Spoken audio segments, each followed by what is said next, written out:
they attack the victim.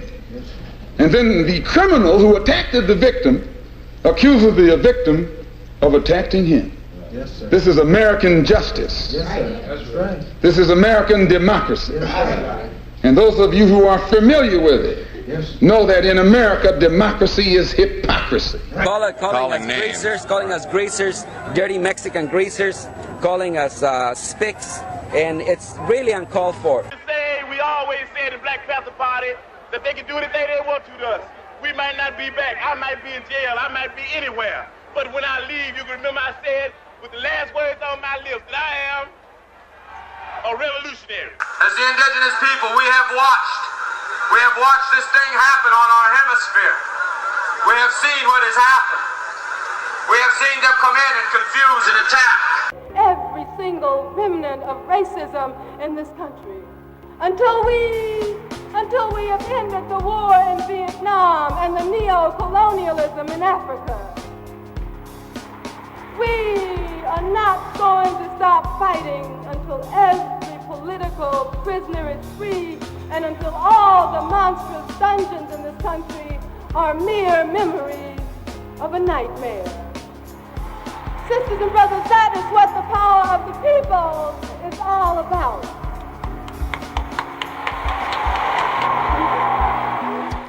We're glad to see that you are all here in attendance. We would also like to let you know that we also have refreshments here over on the left-hand side. If you've not helped yourself yet, the cookies are delicious. So please help yourself, get seated in, and then enjoy. So we just wanted to welcome you guys to Night of Resistance. We will be your host. I'm Ketzel. I know my name rhymes with pretzel, but... And I'm Lester. We have a great lineup full of performances, reenactments, and videos. But before we get started, we need to do a few acknowledgments and cover a few things. So we just wanted to give a shout out to Christian from the Access and Diversity Center. Without him, this event would have not been possible. And we also wanted to thank... We also wanted to thank all the students that put in the work and the time to make this happen.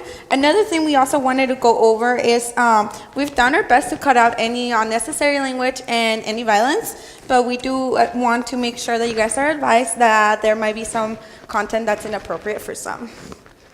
Second, we also wanted to be clear of our motives. A night of resistance is a night to be able to increase awareness, to be able to learn, and to be able to celebrate resistance, not a how-to, okay? So there's not necessarily instruction of how to resist, but what resistance can look like. If you enjoy what it is that you're seeing, there's also going to be a screening tomorrow for Whose Streets in the TSC Auditorium, so that's tomorrow, February 21st. It's going to be at 6:30, and doors open at 6. Also, tomorrow, on your commute into school at 9 a.m., if you want to tune into UPR, Christian and our very own Kiki are going to be on the radio. So if you want to tune in and listen to them, please support that way as well. So Esther, with that said, let me ask you something. Yeah. Have you ever heard of the story of the 3 blind men and the elephant? I've heard 3 blind mice, but not 3 blind men. I should probably know this, though. So let me tell you. So there is an elephant, right? And then there is a blind man. He touches the elephant and says it's a wall. And then another person goes and touches the elephant, and then he says it's a spear. And then there is the third blind man, and he says it feels like a snake. Huh. It seems kind of like what often happens when you look back at history. Yeah, isn't that so? Especially when it involves controversy and resistance. So as you're examining the different stories told tonight, remember that there are multiple perspectives and differing viewpoints. The police, for example, is not going to remember history the same way that the Black Panthers did. So with that said, I do think that it's part of history, and not all of it is nice and clean. But tonight's event should be a window to educate ourselves and to realize the struggle of freedom throughout the history of the United States. And for sure, we'll do our best to bring life to these incredible moments in our history, stories of which the people know far too little about and which still has profound relevance for today. So I do have to say, we do have a lot to learn from these visionary organizers and how they fought to redefine and reimagine America, whose sense of empowerment derived from the belief that people could change the architecture of our country. That's right. As Paul Robeson said, each generation makes its own history, and a new generation, our generation, must now make its history, and we are facing huge challenges. So whether it's a global crisis, an environmental crisis, a poverty crisis, or even a social inequality crisis throughout the world. Thankfully, we don't have to start from scratch, and there have been immense resources that we can draw on for those who have struggled before us. So with the stories that we're learning about tonight, it will give us a very strong shoulders to understand a little more about the following movements and how they impacted our country. That's right. And we're going to start here at USU. Let's talk about some students who face struggles every day. As students, our job is to learn. Some of our Aggie family have barriers that they have to overcome to access the learning that we take for granted every day. We would like them to share their voices now. I had a dream that I wanted to go to college, just like my other friends that graduated with me.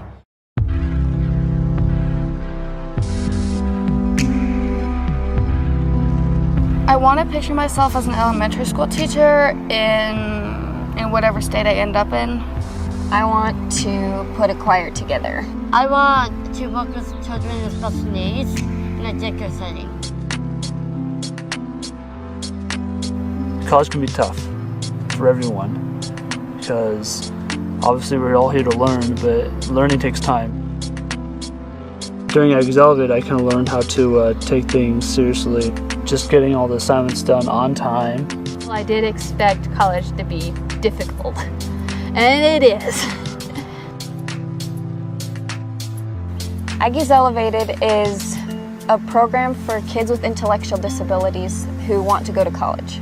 It gives them a chance to be independent. The type of skills that I'm learning right now is how to communicate. Because that's one of my biggest feelings right now is to communicate. It's challenged me very much so. I've noticed that my reading has improved quite a bit. My teachers are awesome. My teachers are really awesome. Learning how to deal with my disability, how to stay on task and get things done in a certain amount of time. When I graduate from Aggies Elevated, I actually want to come back and get my bachelor's in art. It's just one of the best programs out there. You just got to work hard. I'm really proud that I made the choice to come here. I really wanted to go to college and it came true.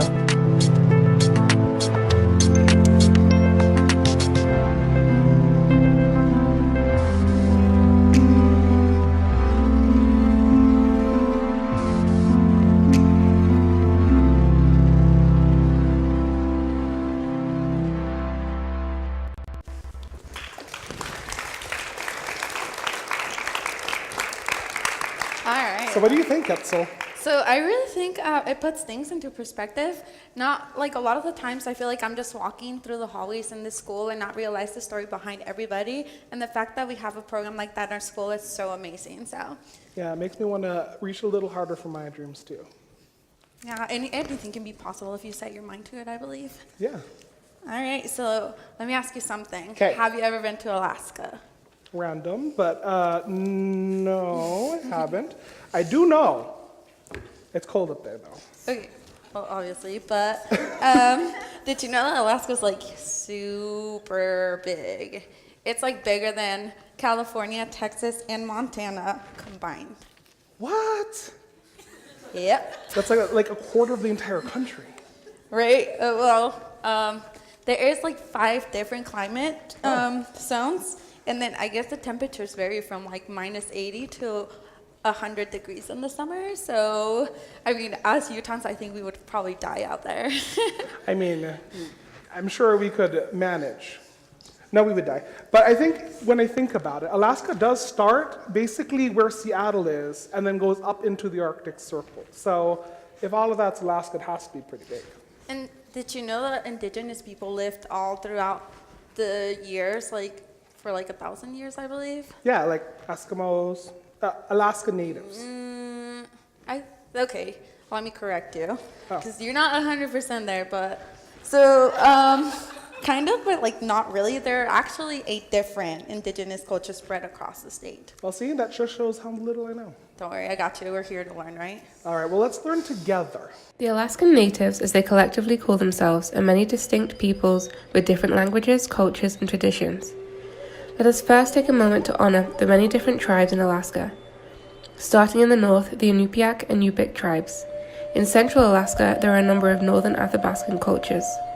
The Aleut and Alutiiq tribes inhabit southwestern Alaska, and Tlingit, Haida, Eyak, and Tsimshian tribes inhabit the southeastern region. The diverse and rich land of Alaska was purchased by the United States from Russia in 1867. These indigenous people faced one of the darkest periods in U.S. history, when Jim Crow laws relegated so many Americans to second-class status. This is their story, the Alaskan Natives' nonviolent struggle against racism, 2 decades before the national civil rights movement of the 1960s. The vast coastal region of southeast Alaska was a complex and structured society. Their homeland held a wealth of resources, which attracted European and American explorers. To extract the coveted resources, they had to collaborate with the natives or move them aside. The natives initially wanted to have commerce and trade with the new arrivals, but they also had the expectation that they'd be treated with respect and the laws would be followed. Since its inception, the US believed that sovereignty equaled ownership, and that if they had sovereignty over Alaskan land, they owned it.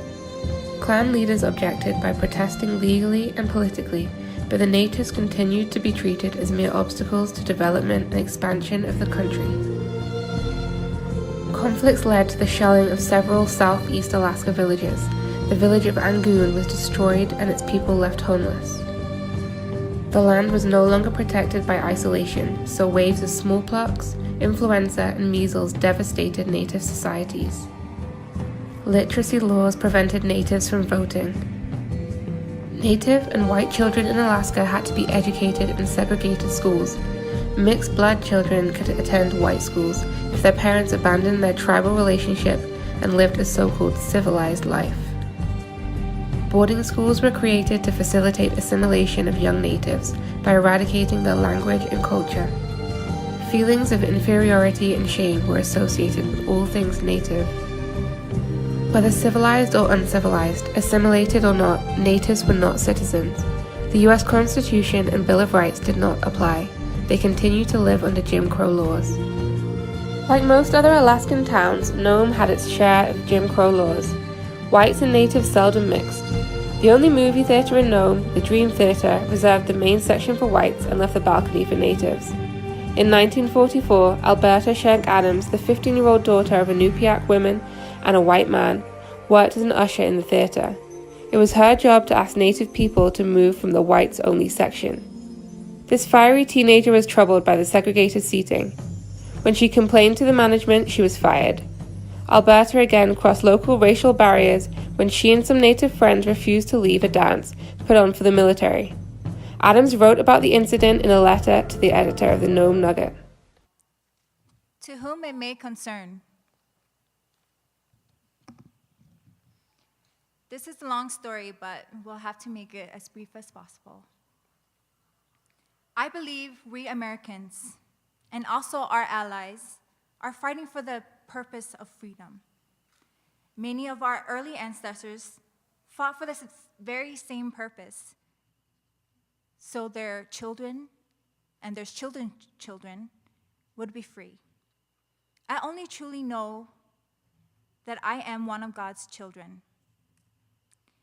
Regardless of race, color, or creed, you or I or anyone else is not to blame what we are, but we are all proud to be what God has made us. Why was it Thomas Jefferson and his men signed the Declaration of Independence? You or I know for certain that they did not fight and had thousands injured and killed for nothing.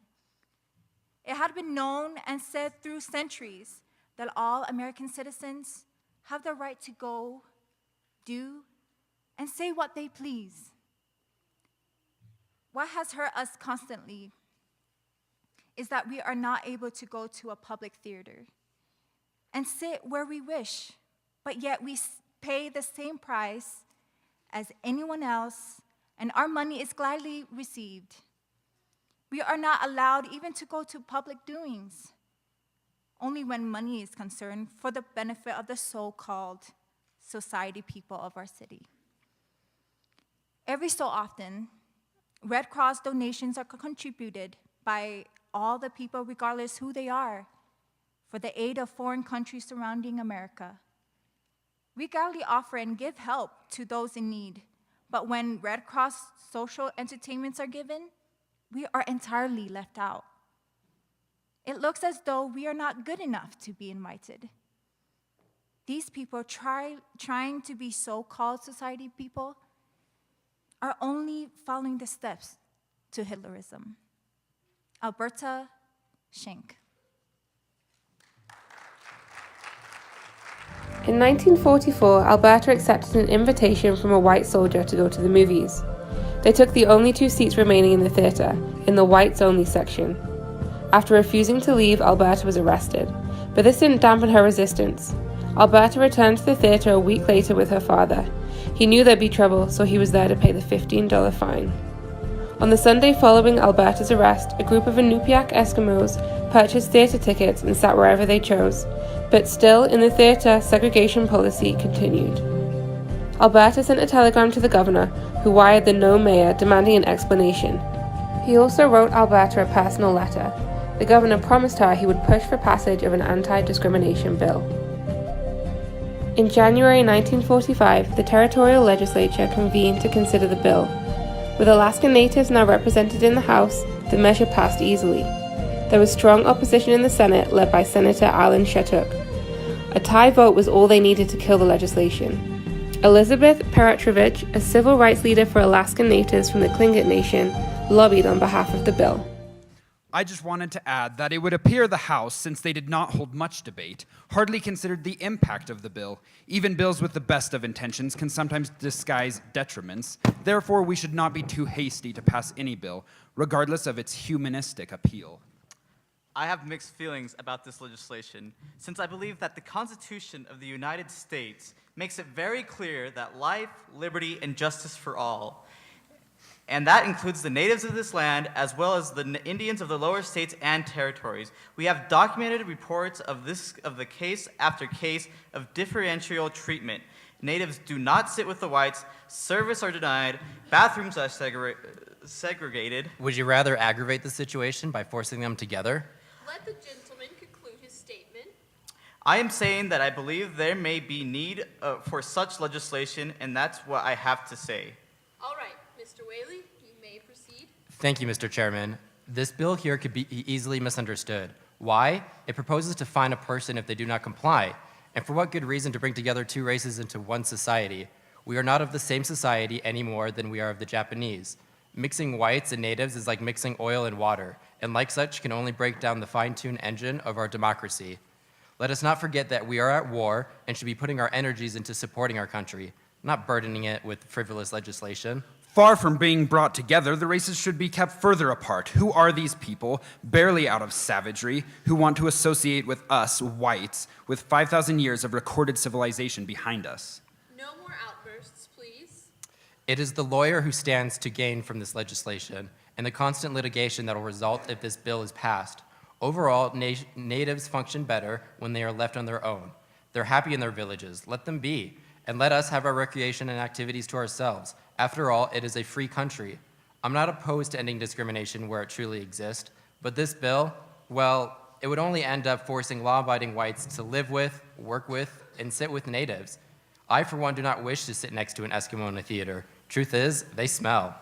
This is outrageous. I find these remarks deplorable and insulting. Mr. Walker, please sit down.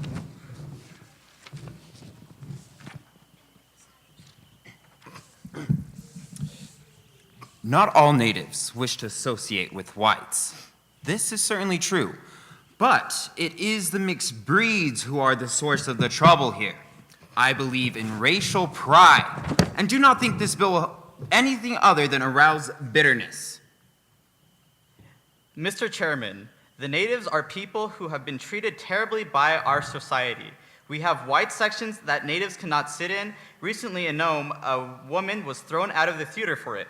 We have testimony already on record from the church that demonstrates how natives could never really be equal. It is, as Senator Shaddix has said, that they are really centuries behind us. I believe only Indians know what it's like to be discriminated against. Perhaps we should hear additional testimony from the... That will be enough, Senator. It is the right of those people, of those in the public and in the gallery to speak. We will hear additional testimony. I will not listen to any more of these exaggerated circumstances. Order! Now, is there anyone in the gallery who wishes to speak on the bill before us? The chair recognizes Mrs. Roy Pratrovic of the Native Alaskan Sisterhood on the floor.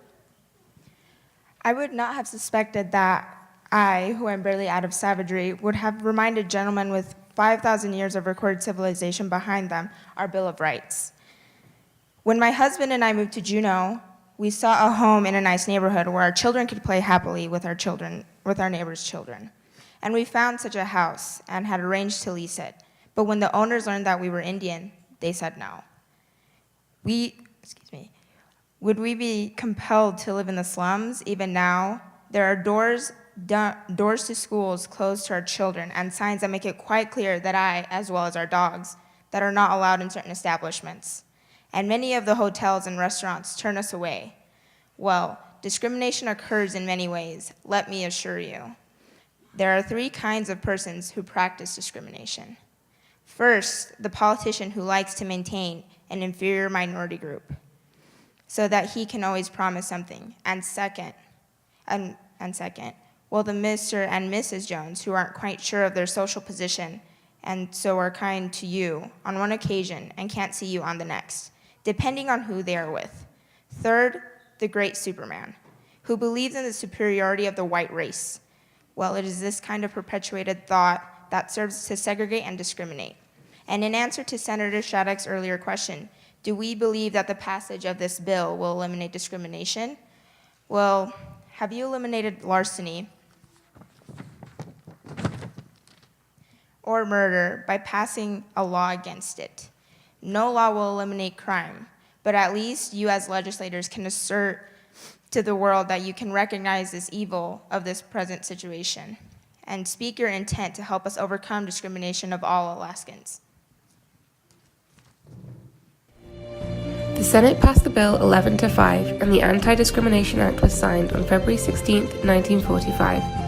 It was the first comprehensive civil rights law passed anywhere in America, a decade before the landmark court decision in Brown v. Board of Education. Discrimination was finally illegal in Alaska.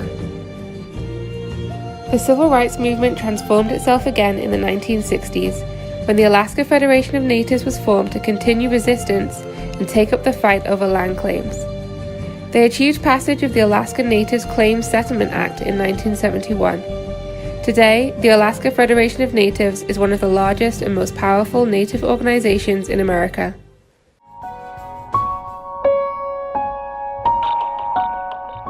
The AFN Convention, the place where and the time when the Alaska Native people gather in community.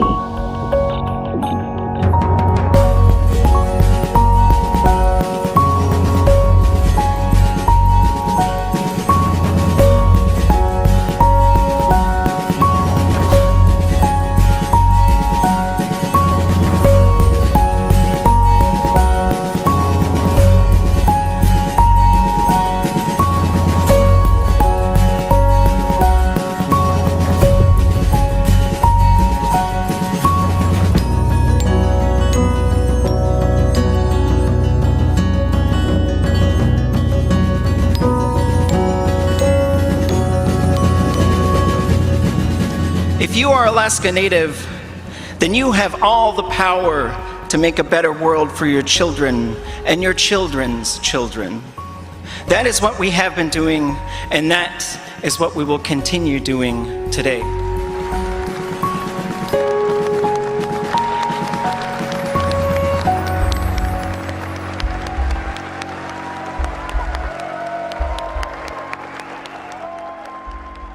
Okay, so I learned a lot. Did you really? I told you would learn something.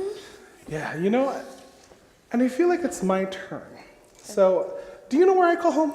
I think you said Hawaii. Yeah? Yep, that's right. Okay. And do you know who else calls it home? Okay, that's so easy. Hawaiians. That's right. And I don't mean like local Hawaii residents like me, I mean native Hawaiians. Oh, yeah? And what can we learn about them?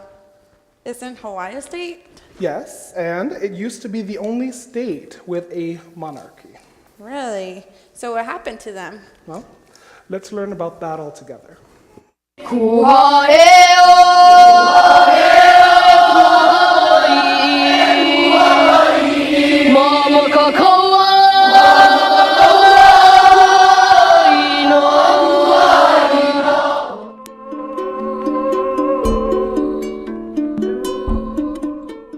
The United States had previously recognized the Kingdom of Hawaii's independence, but on January 17, 1893, U.S. troops took part in a conspiracy led by a small group of wealthy businessmen and sugar plantation owners to overthrow the monarchy of Queen Liliuokalani.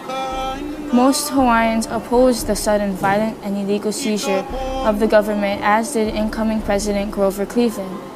After U.S. President Grover Cleveland took office that March, he withdrew the annexation treaty and urged that monarchy be restored.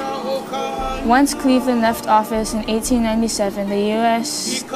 fulfilled the conspirators' wishes by annexing the islands in August 1898. Hawaii became a formal territory 2 years later and a state in 1959. Visited all these islands and saw everything.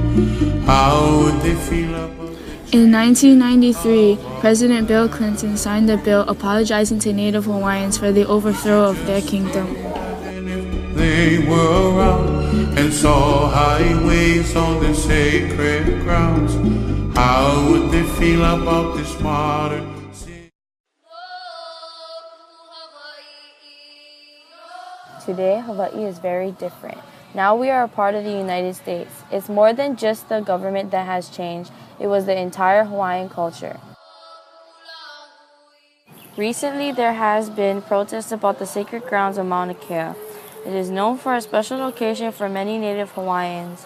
Because of dry, clean air, the summit, which rises 13,796 feet above sea level and is distance from light pollution, the telescope on Mauna Kea is able to view the faintest galaxies.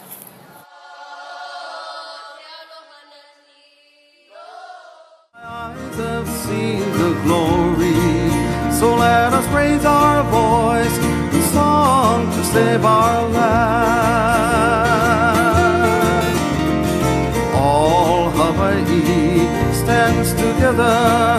It is now and forever to raise your voices and hold your banners high. In mid-2012, the rail project was first thought of. Today, in 2016, more than $5 billion has been invested into the rail project. Sadly, it is not even halfway done, meaning for it to be completed, more money will be used. Many hours of traffic every day is created because of the construction of the rail. Cities of refuge, we learn the sacred ways. Upon white the old valley floor.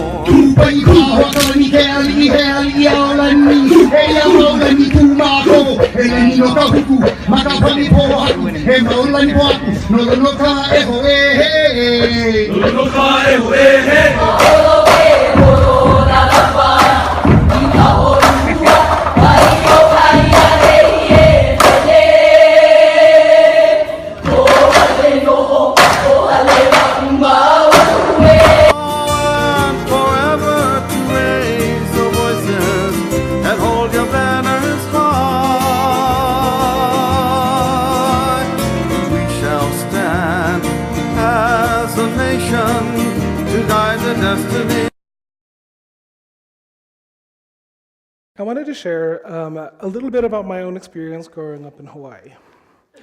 I am born and raised in Hawaii and do not identify as Native Hawaiian.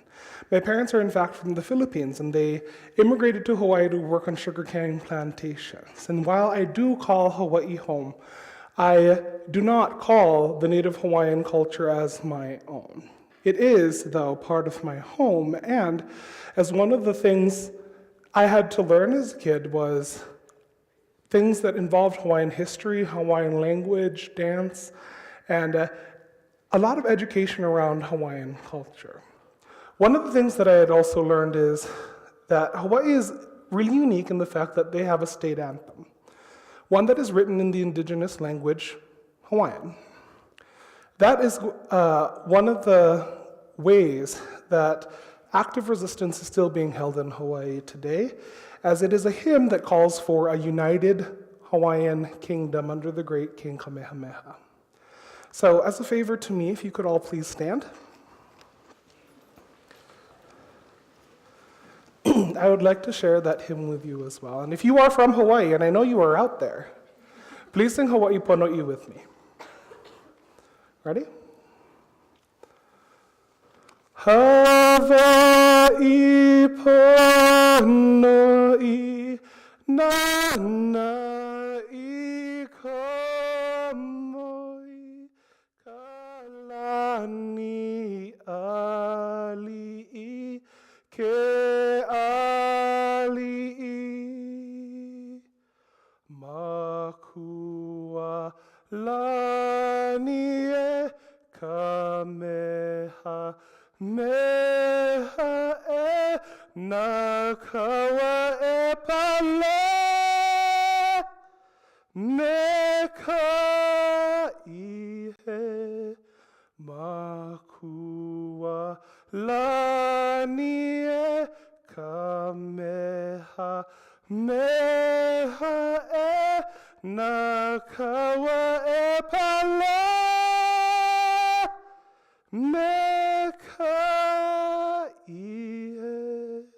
Thank you so much. And as you see in the end of the video, the other way is through our dances, and the dance is hula. So at this time, I would like to ask Anna and Makayo to come up to the stage and share some of the dance with you.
Kaua olana manula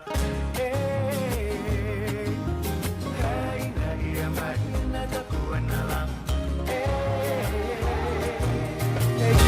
Kaua no make noise la.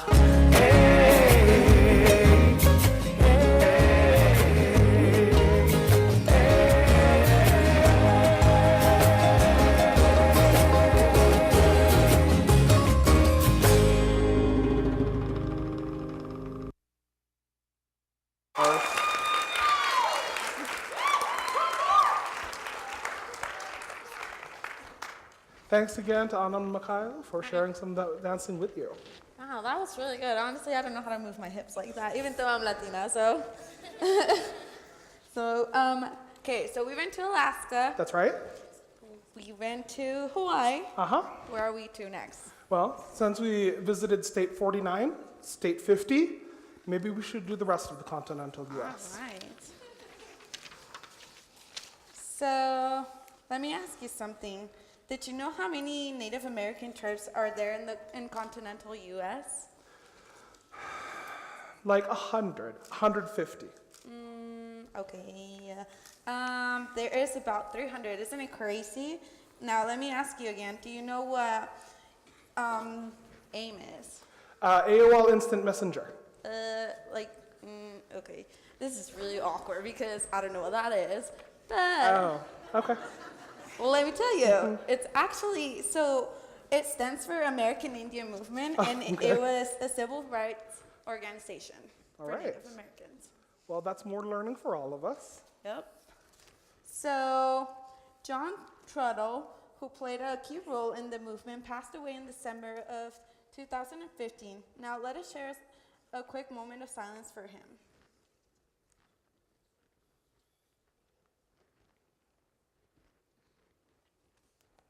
Now, let's remember him by watching him address a crowd in 1979 in New York City.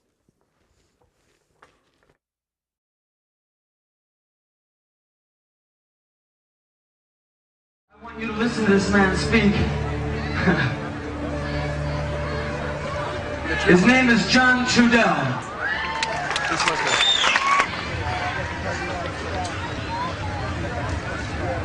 I'm a member of the American Indian Movement, and I'm from the indigenous nations of the Western Hemisphere.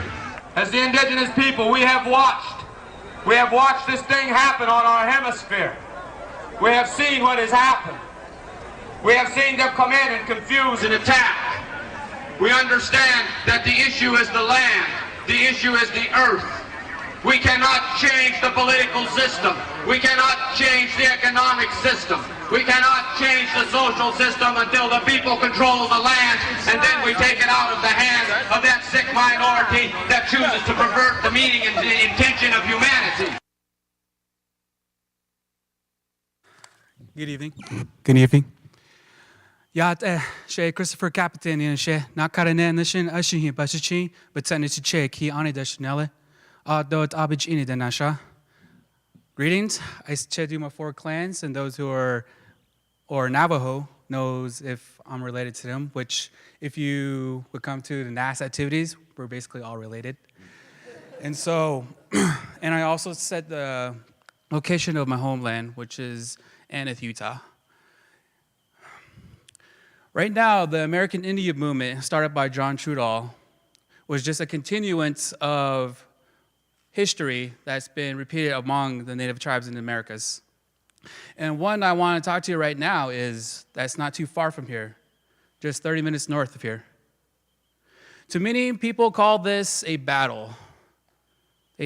Just 2 people, 2 groups fighting each other. But to the tribe of the Shoshone people, this was known as their massacre. A massacre that was the largest of all, larger than Wounded Knee, larger than Sandy Hook, larger than many massacres that occurred today.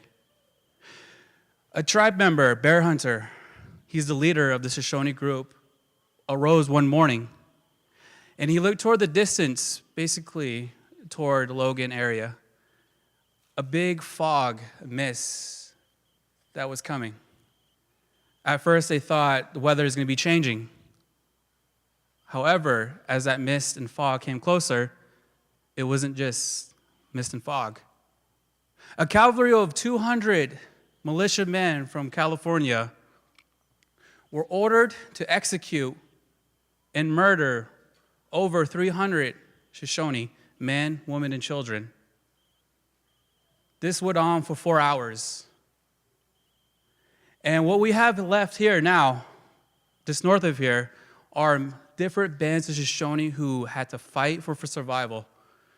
Those who had to hide under dead bodies that were both by the river in the coldest winter in January.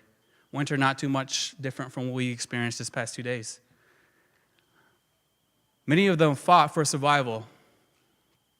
And through that survival, though, emerged a tradition, emerged a dance, emerged a state of healing. One of the dances you're going to, basically all the dances you're going to see here, are dances that were designed and given to us to basically heal not only the tribe, but also a prayer that can be said through all people of the earth. This dance that you'll be seeing right now is called the Jingle Dance. A medicine man of the Ochaklag tribe had a dream. And most of these dances and songs you will hear were given to them through dreams and were kept traditionally throughout all time. This jingle dance is supposed to help refresh your mind, your mental state, your physical agility. And this jingle dance was given to the medicine man in a dream where he was able to learn the design of how to make this dress and learn how to do the movements. And so forth. Right now, this is Tyra Harding of the Shoshone tribe, Northwest Shoshone, who will be performing for you.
Thank you, Tyre. That was beautiful. Next up, I'm going to be talking to you again in the southwest portion of the United States. I'm going to talk about a tribe that aided the United States and helped in winning World War II. Again, a tribe that was supposed to be forced off their land. A tribe that was supposed to be stripped from their cultural knowledge, their food, and also their language. This tribe is called the Navajo, or the Neh. Back in January 1964, the Navajos were put on to what is equivalent to the Cherokee as the Trail of Tears, but also known as the Long Walk. To Navajos, it's called Huete. Great suffrage or the fear of time. Because over 300 Navajos, again, were forced to walk and relocate themselves to a different portion of the reservation in, again, the dead of the winter. Many people, many Navajos perished along the walk. This is, again, was supposed to help us as natives to learn the American way by going to a different place and staying there and not being moved forward. This tradition that's been passed down from Ojuete is a sign of strength for us because, one, again, we were supposed to be stripped from all of our knowledge and powers, essentially. We were supposed to be assimilated through the help of boarding schools. And through these boarding schools, many Navajos were forbidden to do anything that resembled to their culture. A quote by saying, "Kill the Indian, save the man," was basically a quote that was formed through all the boarding schools, essentially to strip again the natives of their culture and language. However, treaties were made, pieces were formed, and then you can tell through history, treaties were broken. But through the strength of a group of Navajos and also different native tribes, is that it is those people that continue fighting to keep their culture and their history alive. And in World War II, the Navajos really did keep their language, because you may now know them as the Navajo Code Talkers. Basically, essentially creating a unique code that was unbreakable. It was not a written language at the time, and basically helped aided the U.S. in winning World War II. All the dances and performances you will be seeing from us too are all symbolism of prayer, symbolism of healing. And what's going to be performing next is called the Navajo Ribbon Dance. From this dance, again, it is there to heal the person spiritually. It is also those who watch to help you heal yourself spiritually and mentally if you are going through things. The many colors represents the many seasons through the year. And although the stage is halfway or not as big, they're going to be pointing one direction, but in the dance, they go in all directions. They make sure they do honor all directions: left, right, forward, back, down, up. All these things are supposed to give out that spirituality. And the Navajo Ribbon Dance was created, especially after the Navajo Long Walk or Huete. And these are the performers.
Mic check. Yep. Thought they turned it off. All right. Now, another thing I want to talk about is, you probably heard it through the news, is the Dakota Access Pipeline, or Stand with Standing Rock. This is the pipeline that was proposed originally to be north of Bismarck, North Dakota. However, the residents of Bismarck were like, hey, I think it might leak and it might contaminate our water supply. And so they decided, let's put the pipeline through the entrance, a couple miles north of the entrance of the Standing Rock, or not Standing Rock, the Sioux Nation Reservation. This is basically one of the largest unity of tribes that have been assembled together. As you saw from AIM, John Trudell actually, along with 200 and 300 Native Americans, went to Alcatraz to occupy the rock, Alcatraz Rock, because it was originally indigenous land. But again, they were there for about a year and a half, and it was stripped from them. Here, the pipeline does pose a big threat to their water source, because you probably hear this, water is life, or Navajo, and so, but right now, what you see here is not just a couple hundred tribes and Quetzal, whatchamacallit, there's actually 563 federally recognized tribes in the United States, and then in Canada, they call them First Nations, over 763. And there are still tribes that are still unrecognized due to the termination period. But right now, what you see here is a group of Native Americans standing together. But what you don't see here is them getting arrested. What you don't see is them getting beaten by batons. What you don't see them getting attacked by attack dogs. You don't see them getting bombed with concussion grenades and them taping the concussion grenades and acting as a frag grenade. You don't hear them telling the stories of how when they were captured, they were kept in dog kennels. And before the dead of winter, sprayed with water cannons in sub-0 degree temperature nights, causing hypothermia. How I know these things is I was a medic myself at the camp. I saw all the aftermaths. I wasn't there when those incidents occurred because I was here attending school. Those aftermaths does play a big key because they stood for what was right, is protecting the water. And through that, though, the main key is to help us all unify as one, not just as tribes, but also we people of America, Hawaii, Alaska. It does affect all of us. You may ask why I'm all the way over here, Standing Rocks in North Dakota. There are laws and bills being passed thousands of miles away in Washington, D.C. that still affect us today. They're far away. But right now, all these things that happen in America, we are all one people. We, the people, should be unified together, not divided. We shouldn't let a certain, basically, randomization of our genes that basically gives us our different traits divide us. Because essentially, we are all 99% alike. Nothing's different. We all come from the same people, essentially. But right now, what's going to come up next is called the hoop dance. The hoops is a circle. Duh, right, Chris? The hula hoops and whatnot.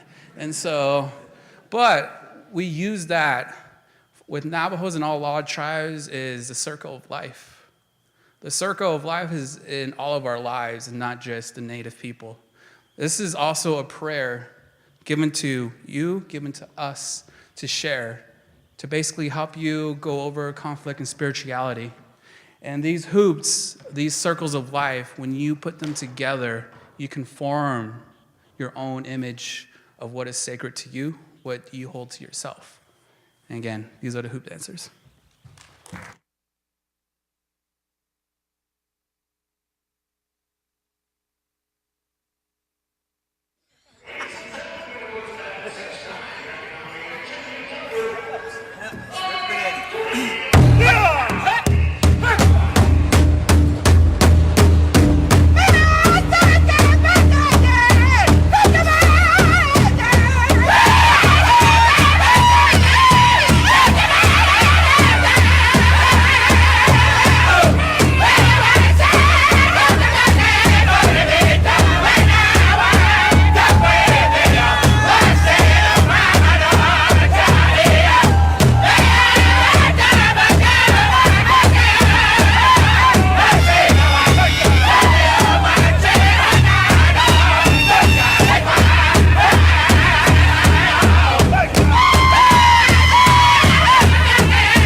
It's hard. It takes a lot of cardio, to be honest.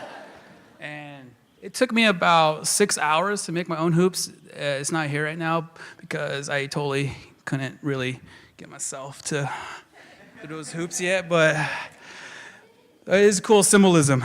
And right now, what I want to talk to you is like the American Indian movement, why also it was established around the time. You guys heard me before when I was speaking that there was a period for the Native Americans called the termination period. It happened in the U.S. government in 1945. And just before that, there was a cool guy named John Collier who was all about natives. But he did not share the same idea that majority of the government wanted, was to basically strip all natives from their land, their sovereignty, and also their own identity, so they're no longer basically citizens of the United States. They pushed him out of the office, and then shortly after that was the time of the termination period. Former Senator Ben Nighthorse Campbell wrote, in Washington's infinite wisdom, it was decided that tribes should no longer be tribes. Never mind that they've been tribes for thousands of years.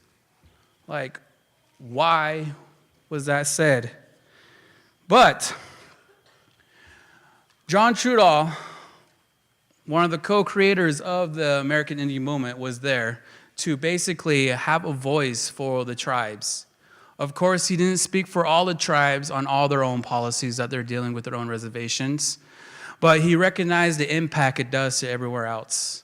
Again, for about a good chunk of American history, basically our parents and grandparents' time era, that Native Americans did not have citizenship. They did not have their own tribal name that they can say that they are from.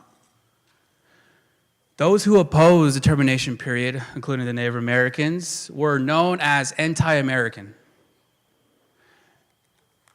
Terrorists is what people call it. But again, the natives of America, all tribes, including Hawaii and Alaska, all still came together showing like this is the land. And yes, we're both on it. Doesn't mean we can't share. And so, with part of the American Indian movement, one of the last things that was created was the AIM song. Originally, this AIM song was given to a family, or was created by a family who basically under the justice system did not have, that family created the song because their son was murdered, and the justice system did not do anything about it. This song is about healing and helping restoring your personal mental state. Again, all these songs you hear that many Navajos do, or many Native Americans do, is it helps heal you. And if they turn it and crank it, and if you can hear it, that means it's for you too, that you also are included in the prayer. But this song was originally made for the remembrance of that son, but that family gave American Indian movement this song. And again, this is to show the unity. Although there's only, I talked about 4 different tribes. Remember, there are over 563 federally recognized tribes in the United States today, and there are even hundreds more than that they still have to go through the process of becoming a known tribe of a sovereignty nation. But this last dance is called the AIM song, which is basically a unity of tribes to stand up as a voice, and not just a voice for the Native Americans, but a voice for all people to be treated with equality. And this is the dance song.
Let's give our Native American Student Council another big round of applause.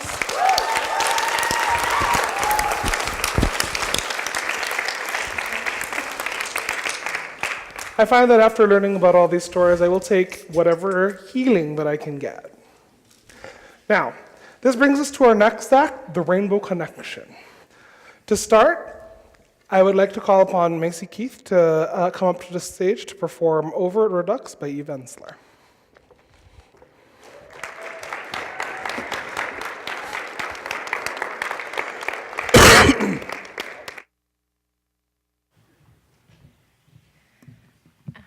Hi, everyone.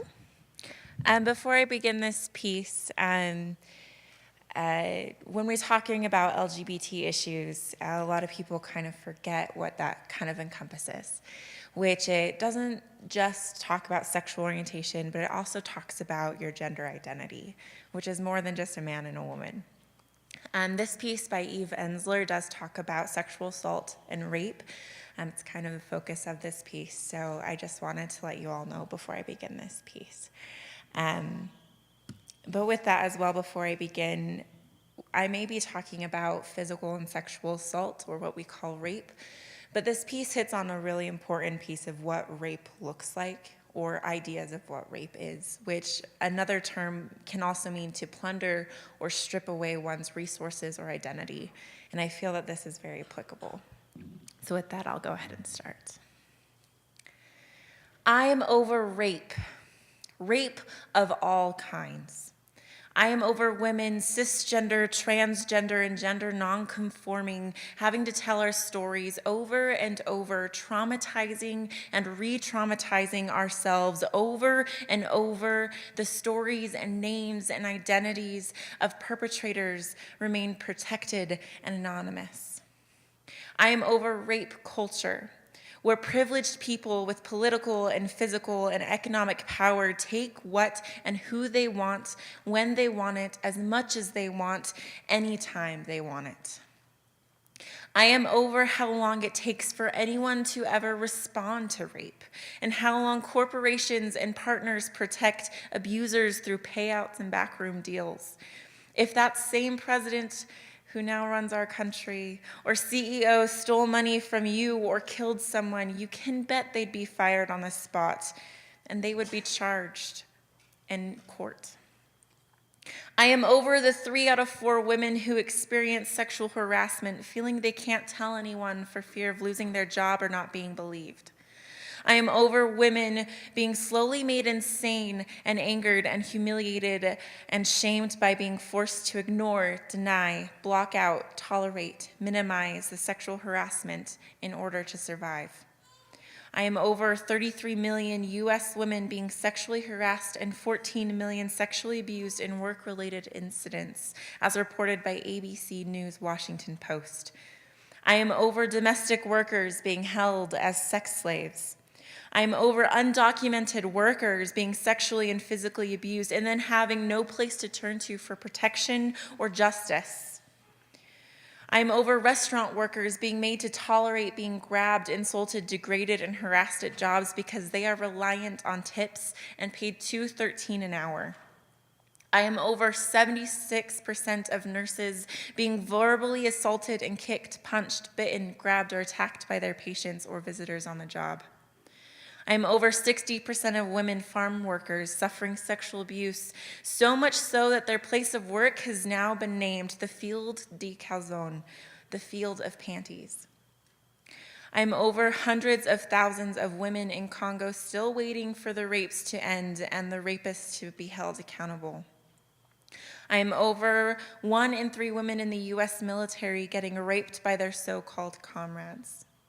I am over the numberless missing and murdered Indigenous women, girls, and two-spirited people. I am over the fact that half of all transgender people and lesbians will experience sexual assault and physical violence, and those numbers only increased for trans LGBT individuals of color. I'm over the fact that 75% of women in prison have histories of severe physical abuse by an intimate partner, and 82% suffered serious physical or sexual abuse as children, and they are being further punished instead of healed. I'm over college campuses being places young women survive rather than places they thrive because of rape culture. I am over the forces that deny women who have been raped the right to an abortion. I am over rape victims being re-raped when they go public. I am over people still being silent about rape and sexual assault because they are made to believe it's their fault, because they are terrified they will get fired or won't get the part or ever work again. I am over people not understanding that rape is not a joke. And I am over being told I don't have a sense of humor, and women don't have a sense of humor, when most women I know, and I know a lot of women, are really fucking funny. We just don't think that being forced, invaded, or made insane to be a laughing riot. I am over women forced to leave their homes while their husbands beat them. I'm over violence against anyone not being the #1 international priority when 1 out of 3 women will be raped or beaten in their lifetime. The destruction and muting and undermining of women, all women, is the destruction of life itself. I'm over the endless resurrection of the careers of rapists and sexual exploiters, film directors, world leaders, corporate executives, shamans, priests, rabbis, gurus, coaches, doctors, movie stars, athletes, insert here, while the lives of women they violated are devastated, often forcing them to live in social and emotional exile. I am over listening to a predator expressing their empathy for a mutual predator. I'm over years and years of being over rape and violence and rewriting and updating this piece over it. I'm over thinking about rape every day of my life since I was 5 years old. I'm over getting sick from rape.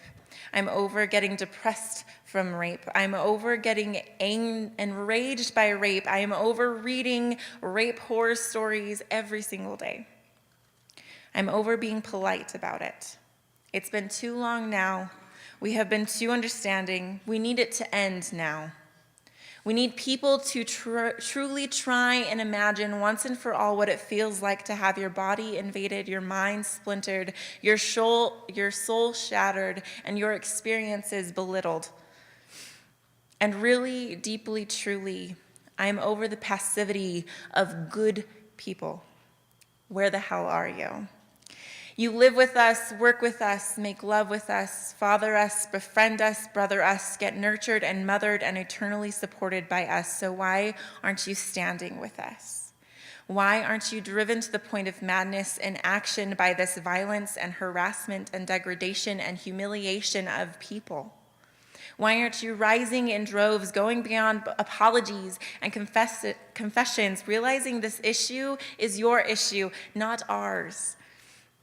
Why don't you see it yet?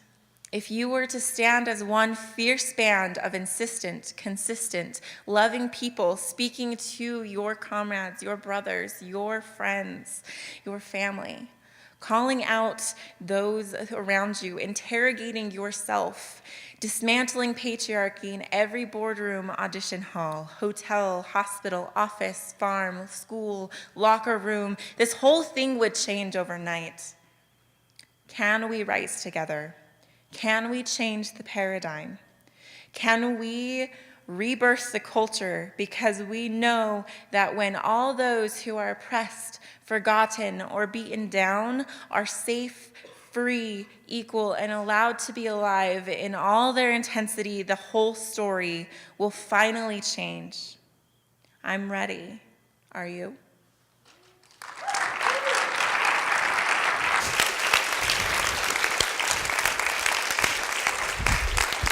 All right. It just puts things into perspective. I'm touched.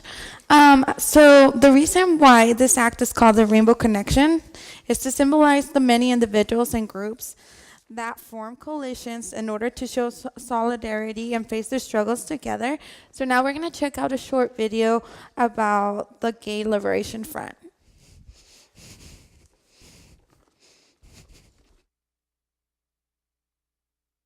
The Gay Liberation Front changed our world. Gone was the need to hide in the closet from those with homophobic views. Those in the Gay Liberation Front were not afraid to speak out against societal oppression towards the LGBTQ community. Similar to Black oppression, members of the LGBTQ community were forced to endure terms in mainstream society that slandered them, perpetuating the cycle of oppression. The resistance from society came in smaller doses before it escalated to violence. Gay bars were often targeted by police and sometimes brutalized, but most often they were simply denied liquor licenses. In the 1960s, cross-dressing was deemed illegal. Police could use the presence of a drag queen or a transgender individual in a bar as the pretext for a raid and closing it down. Located in San Francisco's neighborhood known for its vice, Compton's Cafeteria was one of the few places where transgender individuals could congregate publicly in the city, because unfortunately, due to high rates of transphobia, even within the gay community, they were unwelcome in gay bars. Late one night, San Francisco cops entered the Compton Cafeteria and started arresting drag queens and transgender individuals. But one drag queen was not having it. And when a policeman reached out to grab her, she responded by throwing her coffee in his face, and a riot ensued. Windows were broken with salt shakers, police were hit with purses, and a telephone booth was set on fire. The following night, drag queens, LGBTQ individuals, and other allies picketed outside Compton's Cafeteria to stand up against the brutality and harassment they constantly faced from police and the public. The night of June 28, 1969, gay residents of Greenwich Village decided they'd had enough, and they took a stand at the Stonewall Inn, fighting back against police. The violence led to days of protests, ultimately igniting the gay rights movement. This riot was the first collective LGBTQ resistant effort made in U.S. history and is known as a precursor for the Stonewall riots. June 28, 1969 marks the day that the gay liberation movement was sped into motion. Around 2 a.m., NYPD stormed the Stonewall Inn, a well-known gay bar. The club had been serving liquor without a license due to the city refusing to award them those licenses. From the beginning, the raid was unlike any other. Trans individuals, drag queens, and other LGBTQA folks were cuffed and brought to a police car as per usual. However, as the police led them out, people continued to gather outside Stonewall Inn, watching the police officers escort person after person to their police wagons. A woman in handcuffs, being led by one of the police officers, fought to break away, but was hit with a baton and shoved into the back of the wagon. This is when violence broke out amongst the bystanders, enraged by the way police were handling the situation. Riots eventually started and have gone down in history as the event that sparked a gay revolution.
In 1993, Bill Clinton issued the Don't Ask, Don't Tell policy. This policy lifted the ban on LGBT individuals serving in the military. However, the Don't Ask, Don't Tell policy stated that although they could enlist and serve in the military, they were encouraged not to share their LGBTQ identities. In the radical fight for equality, the gay rights movement has overcome numerous challenges to be able to openly love whoever they wanted to love and celebrate that fact. They had President Barack Obama's support in 2015 when they were granted the right to gay marriage on a national level, as well as his administration's full support for providing resources within higher education, allowing them another step towards true equality. However, a twist to the story rose to the surface after Donald Trump was elected president, and that open support was rescinded.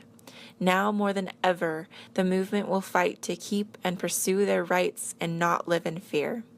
Protests regarding LGBTQA rights in opposition to Trump rose up throughout the country. Hundreds of thousands are standing up for gay rights, trans rights, and women's rights to show their solidarity in the fight for peace and liberation. Trans rights are human rights! Trans rights are human rights! Trans rights are human rights! Trans rights are human rights! Trans rights are human rights! Trans rights are human rights! Now, here to give a personalized version of Janet Mock's speech at the 2017 Women's March is Ashley Gutschall.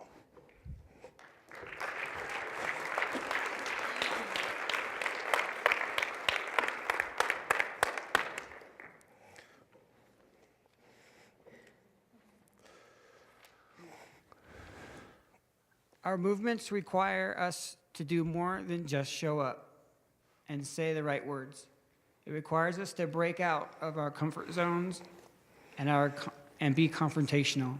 It requires us to defend one another even when it's difficult or dangerous or even unpopular.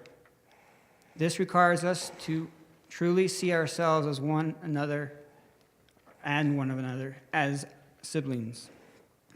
I stand here today as the daughter of a Native American mother and an American veteran father.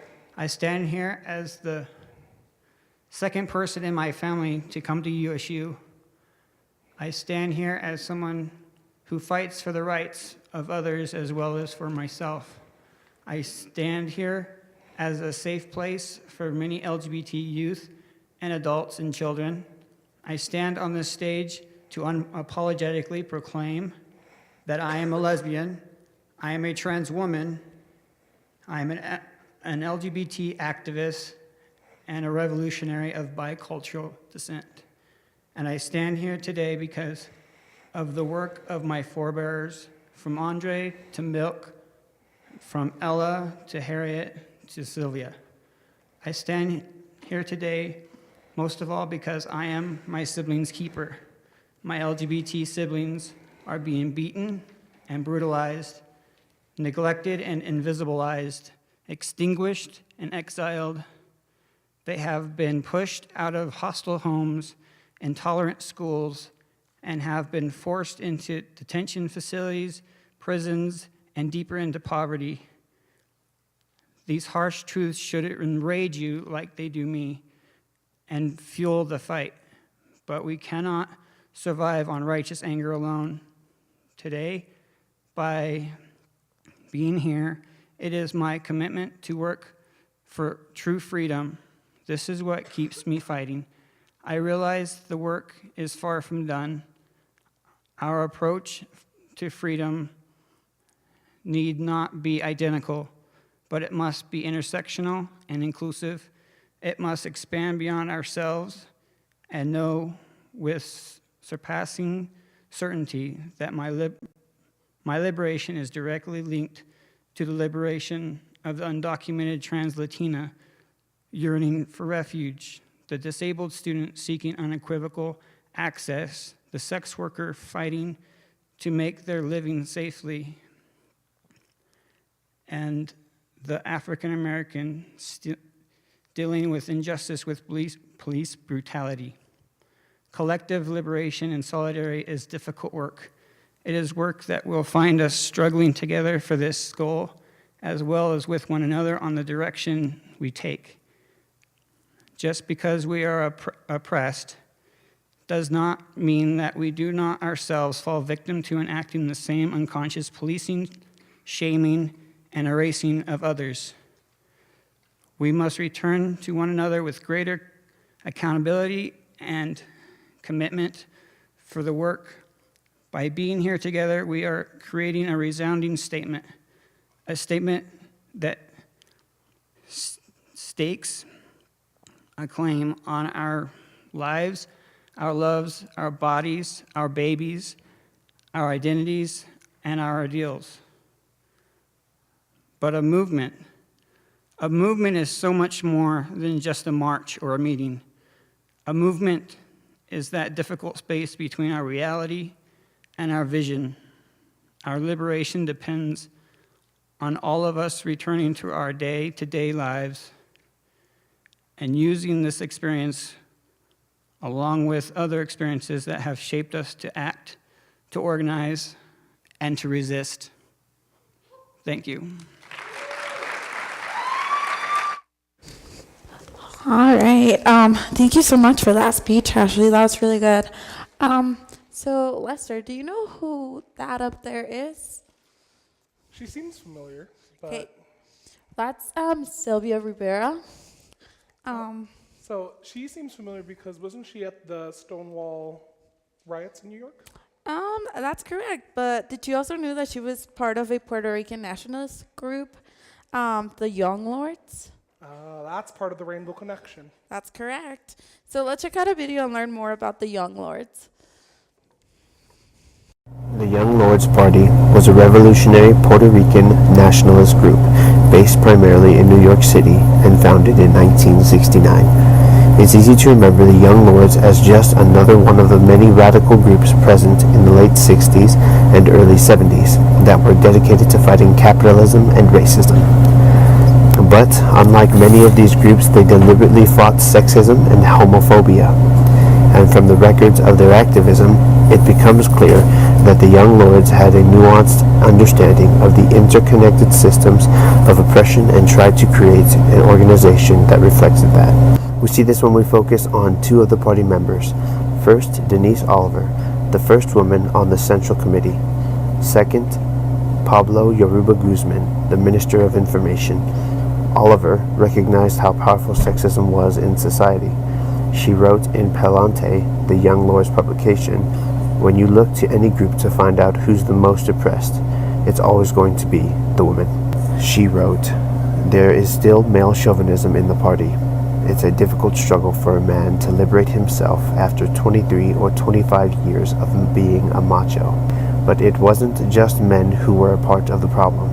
Oliver wrote that, "In addition to men being unaccustomed to gender equality, many women have been similarly convinced that their sole role is as helpers to men." The Young Lords also brought homophobia into their understanding of oppression. Pablo Yoruba Guzman described in Palante how homophobia was an even more powerful force than sexism. He wrote, "We found out that it's a lot quicker for people to accept that sisters should be in front of the struggle than to say that we are going to have gay people in the party." Oliver and Guzman didn't just write about the interconnectedness of oppression in Palante, they actually put these ideas into practice in the party. Soon after the Young Lords in New York were created, women members formed a women's caucus. Oliver, having seen the submissive role women played in the Black Panthers, soon took further action to change the party. By relying on direct action, including a sex strike, women in the Young Lords succeeded. Soon, women were appointed to positions of power, and the Young Lords' 13-point program was changed from demanding that machismo be revolutionary to rejecting machismo altogether. Most other radical groups of the time lacked similar reforms. Early in the party's history, members of the Gay Liberation Front became Young Lords and had ties to both organizations. After some party members formed the Women's Caucus, others formed a gay caucus as well. Despite these successes, most of the Young Lords remained hostile or apathetic to the gay activism. Some members openly derided homosexuality, and most of the ones who didn't kept silent. Some members openly derided homosexuality, and most of the ones who didn't kept silent. But if we consider how pernicious homophobia was in the U.S. around 1970, we can appreciate how significant it was that the Young Lords considered homophobia at all. The Young Lords also made some efforts to form alliances with other activist groups. For instance, the Young Lords attended the Revolutionary People's Constitution Convention in 1970, which was intended to encourage activism groups to look beyond their own specific oppression. In 1970, Iris Morales, another party leader, participated in the housing public event that brought young militants together with other activists to respond to New York City's housing crisis. These efforts to form alliances with other activist groups, while limited, also reinforced their multifaceted understanding of oppression. Exactly how we're going to respond to the killings of our people. We're not going to sit by and allow more Julios, right, and allow more Carmen Rodriguez abortion deaths. We have to begin to stand up as the people, the Puerto Rican people. The Young Lords believed that to really liberate a community, defeating poverty, racism, sexism, and homophobia was not enough. True liberation required defeating all forms of oppression. The battles that Young Lords fought 40 years ago are still being fought today. Perhaps those that have taken up the Young Lords' battles need to consider this view of oppression, and not just because it sounds good. Rather, this view has great potential for broad alliances and widespread liberation, and is critical for future solidarity and success. There's been trouble, and there's going to be more trouble. We're going to continue to have more trouble. You see, people are learning to struggle together. People are learning to fight together. And I don't think that's trouble, I think that's self-defense, I think we're defending ourselves, I think the trouble has already come whenever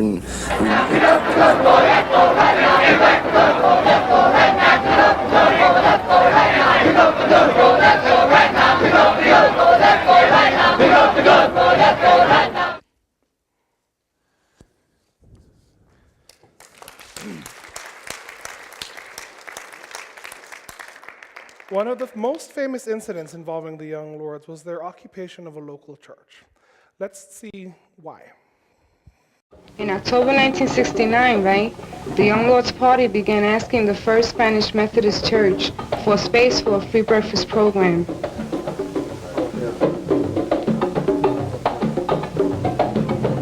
The church, right, which stands in the middle of El Barrio in New York City, refused to even discuss our request. So what happened was that on December 7th, some of the members directed their request to the congregation. The Reverend called the pigs in, and the Lords were attacked and beaten. 1 week later, we were back. Have daycare centers for their people. We came here because you have a big church, because you are Christians, because this church is not open at all during the week. And what we ask you for is for space, that's all. We will supply the manpower, we will supply the food for the children. All we ask is for the space of this church, this community. Now, we don't think that you people are our enemies. We do think that the Reverend who called the police in, who has had the police here every day since we've been here, and would not allow us to speak, that Reverend is an enemy. And he's not a Christian. He may be a Reverend, but he is not a Christian, because he does not serve the poor people, and he does not help the poor people of this community. On December 28th, after being ignored for 2 more weeks, the Lords and other people from the community took over the church. It was now the People's Church. All right. So I don't know how many of you guys watch Democracy Now, but actually the co-host of that program is, he's up there, Juan Gonzalez, and he is one of the founders of the Young Lords. So we're just going to watch another video real quick. Sorry. That video didn't make it, so that's what happened. All right. So at this time, we're going to welcome to the stage Evelyn Hernandez to cover a speech originally given by Dolores Huerta in 1984.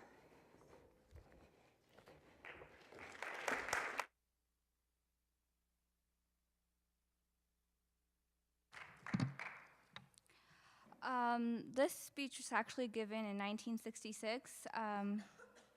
The following is a partial transcript of a speech by Dolores Huerta from a KQED news report on the National Farm Workers Association March and Rally in Sacramento on April 10th, 1966.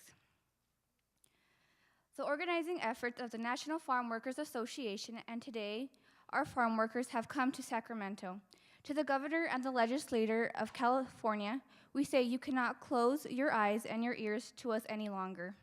You cannot pretend that we do not exist. You cannot plead ignorance to our problems because we are here and we embody our needs for you. And we are not alone. We are accompanied by many friends. The religious leaders of the state, spearheaded by the migrant ministry, the student groups, the civil rights groups that make up the movement that has been successful in securing civil rights for Negroes in this country, right-thinking citizens, and our staunchest ally, organized labor, are all in the revolution of the farm worker. The day has ended where the farm worker will let himself be used as a pawn by employers, government, and others who would exploit them for their own work, for their own ends. La huelga en la causa is our cry, and everyone must listen. Viva la huelga, viva Cesar Chavez. Giving them the confidence they need through inspiration and hard work. Educating them for months to realize that no one was going to win their battles for them. That their conditions could be changed by only one group of people, themselves. And he did not solicit money from any area. This was prior to the strike, of course. Cesar felt that outside money for our organization of farm workers was no good and it would not do the trick. And that the workers had to pay for their own organization, and this was accomplished. Prior to the strike, the National Farm Workers Association was supported entirely by its own membership through the dues that they paid. Furthermore, support has been highlighted by people who have joined us here today. Furthermore, these groups are committing themselves to help us until total victory is achieved. The development of the past 7 months are only a slight indication of what is to come. The workers are on the rise. There will be strikes all over the state and through the country because Delano has shown what can be done and that the workers know that they are no longer alone. The agricultural workers are not going to remain static. The towns that have been reached by the pilgrimage will never be the same. On behalf of the National Farm Workers Association, its officers and its members, on behalf of all of the farm workers of the state, we unconditionally demand that the governor of the state, Edmund Brown, call a special session of the legislature to enact a collective bargaining law for the farm workers of the state of California. We will be satisfied with nothing less. The governor cannot and the legislature cannot shrug off its responsibilities to the Congress of the United States. We are citizens and we are residents of the state of California, and we want the rules set up to protect us in this state. Right here. If the rules to settle our economic problems are not forthcoming, we will call a general strike to paralyze the state's agricultural economy. We will call a general strike to let the legislators and the employers know that we mean business. We will take economic pressure, strikes, boycotts to form recognition and obtain collective bargaining rights. The social and economic revolution of the farm workers is well underway, and it will not be stopped until we receive equality. The farm workers are moving. Nothing is going to stop them. The workers are crying for organization, and we are going to organize them. We may act in strange and unusual ways in our organizing, but we are willing to try new and unused methods to achieve justice for the farm workers. The 1960s were a time of enormous civil unrest. Demonstrations, face-offs, and riots characterized the political climate as the nation coiled in tension. In California, a man named Cesar Chavez led a strike of migrant farm workers demanding higher wages and better working conditions. The strike was part of the civil rights movement that addressed the needs of farm workers. It was a turning point in America's history. He envisioned equality and social change, not just for farm workers, but for all people. A leader of people who didn't have a voice. He would grow to become one of the most respected civil rights leaders of the 20th century.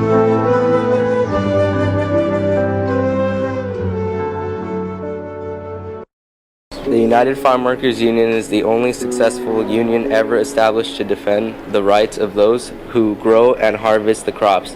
Cesar Chavez and a small group of followers traveled up and down California valleys where they grew crops. Chavez and his followers invited farm workers to join their new organization by talking to them and holding house meetings. The process was slow but effective. The famous boycott on grapes demanded justice without a doubt. Farm workers began a national boycott of all the table grapes. Striking farm workers spread out across the country to try and stop the selling of grapes. More than 14 million Americans helped by not buying grapes, only the ones with the United Farm Workers stamp. The Delano growers were not making money, so they finally gave in and signed historical contracts. Some of the things the farm workers won was protection from the dangerous pesticides, a raise in wages, and fresh water. The signing of the grapes contract was a major victory for the farm workers. One of the most memorable strikes was the March to Sacramento. Chavez led a 300-mile pilgrimage from Delano to the California state capitol. A banner with the image of the Virgen de Guadalupe led the way. The number of people in the march began small. Later on, the number began to increase as more people joined the march. They arrived in Sacramento on Easter Sunday and met in Our Lady of Guadalupe Church.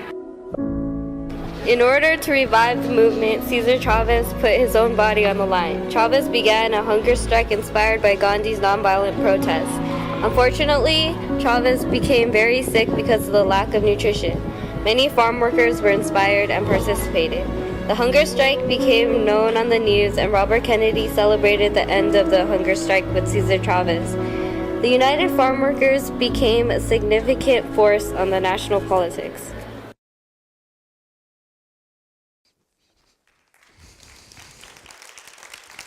All right, so at this point, we would like to welcome Luis Hernandez, who will be giving a statement by Cesar Chavez. Chavez actually did he went on a fast for 24 days to protest inhumane farm workers' rights, and he gave the statement just right after he concluded his fast in June 4th of 1972. Hi, everyone. I'd also like to add that this statement was made during the end of his second fast. He actually had 3, so this is the statement he made at the end of his second. I want to thank you for coming today. Some of you have been to the Santa Rita Center many times. Some have made beautiful offerings at the Mass. I have received letters and telegrams and letters boycott pledges from all over the world. All of these expressions of your love and your support for the farm workers' struggle have strengthened my spirits. And I am grateful. I want especially to honor the farm workers who have risked so much to go on strike for their rights. Your sacrifices will not be in vain. I am weak in my body, but I feel very strong in my spirits. I am happy to end the fast because it is not an easy thing, but it is also not easy for my family and for many of you who have worried and worked and sacrificed. The fast was meant as a call to sacrifice for justice and as a reminder of how many sufferings there is among farm workers. In fact, what is a few days without food in comparison to the daily pains of our brothers and sisters who do back-breaking work in the fields under inhumane conditions and without hope of ever breaking their cycle of poverty and misery. What a terrible irony it is that the very people who harvest the food we eat do not have enough food for their own children. It is possible to become discouraged about the injustice we see everywhere, but God did not promise us that the world would be humane and just. He gives us the gift of life and allows us to choose the way we will use our limited time on this earth. It is an awesome opportunity. We should be thankful for the life we have been given, thankful for the opportunity to do something about the suffering of our fellow man. We can choose to use our lives for others to bring about a better and more just world for our children. People who make that choice will know hardship and sacrifice. But if you give yourself totally to the nonviolent struggle for peace and justice, you also find that people will give you their hearts, and you will never go hungry and never be alone. And in giving of yourself, you'll discover a whole new life full of meaning and love. Nan Freeman and Sal Santos have given their lives for our movement this past year. They were very young. It hurt us to lose them, and it still hurts us. But the greatest tragedy is not to live and die, as we all must. The greatest tragedy is for a person to live and die without knowing the satisfaction of giving life for others. The greatest tragedy is to be born, but to not live for fear of losing a little security or because we are afraid of loving and giving ourselves to other people. Our opponents in the agricultural industry are very powerful, and farm workers are still weak in money and influence. But we have another kind of power that comes from the justice of our cause. So long as we are willing to sacrifice for that cause, so long as we persist in nonviolence and work to spread the message of our struggle, then millions of people around the world will respond from their hearts, will support our efforts, and in the end, we will overcome. It can be done. We know it can be done. God, give us the strength and patience to do it without bitterness, so that we can win both our friends and opponents to the cause of justice.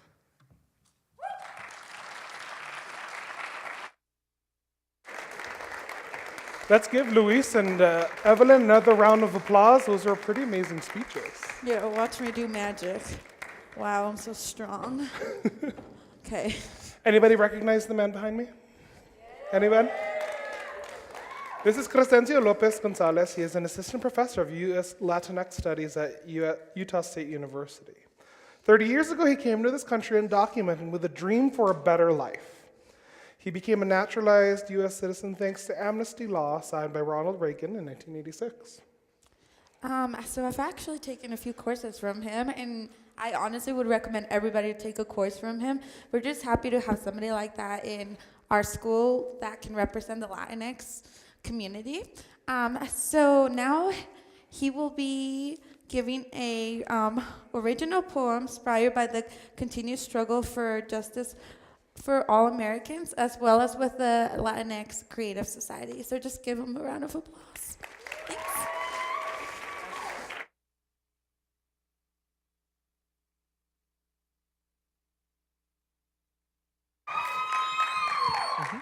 Thank you.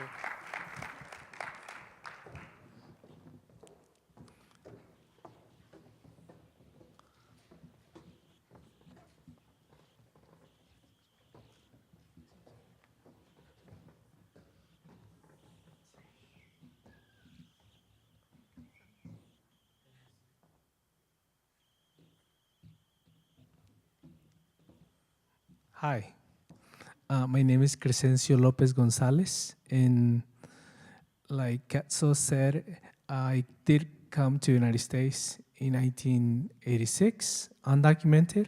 I was 16 years old, and now I'm here at Utah State University teaching Latino studies. Tonight we're here, the Latinx Creative Society, to support the dreamers, the 800,000 dreamers who came to this country when they were little, and they love this country as much as we do, and they want equal opportunity. So the poem that I'm about to read is an original poem. I just finished it like a couple of days ago. Inspired by the dreams and their struggle. So I hope you're able to connect with the poem and their struggle. And the title of the poem is Miss Liberty, Why Have You Forsaken Us? How long, Miss Liberty, before you tell me again everything is going to be all right? How long, Miss Liberty, before you see me fall into a dark blizzard of snow, struggling to get up? How long, Miss Liberty, before my family breaks into pieces, waiting with dignity while you shame them for wanting a better life? How long, Miss Liberty, before my legs give out, and my voice whimpers in despair. Tonight, I call on you, Miss Liberty, praying with my eyes closed that you will stop the violence against the tired, the poor, the huddled masses yearning to be free. Tonight, I call on you, Miss Liberty, dreaming that one day I will wake up from the dirty dream I call trauma. Tonight, I call on you, Miss Liberty, dreaming that Americans will see beyond the color of my skin through the perilous fight. I pledge allegiance to the indivisible, to Martin Luther King, to Cesar Chavez, to Dolores Huerta, and to Rosa Parks. I pledge allegiance to the bombs bursting in air, shining this lonely path to reclaim our humanity. I pledge allegiance to life, liberty, and the pursuit of happiness of the undocumented, the African Americans, the Latinx Americans, the LGBTQ Americans, the Muslim Americans, and the Me Too Americans. Tonight, I call on your name, Ms. Liberty, to join the resistance and fight together for freedom and justice for all.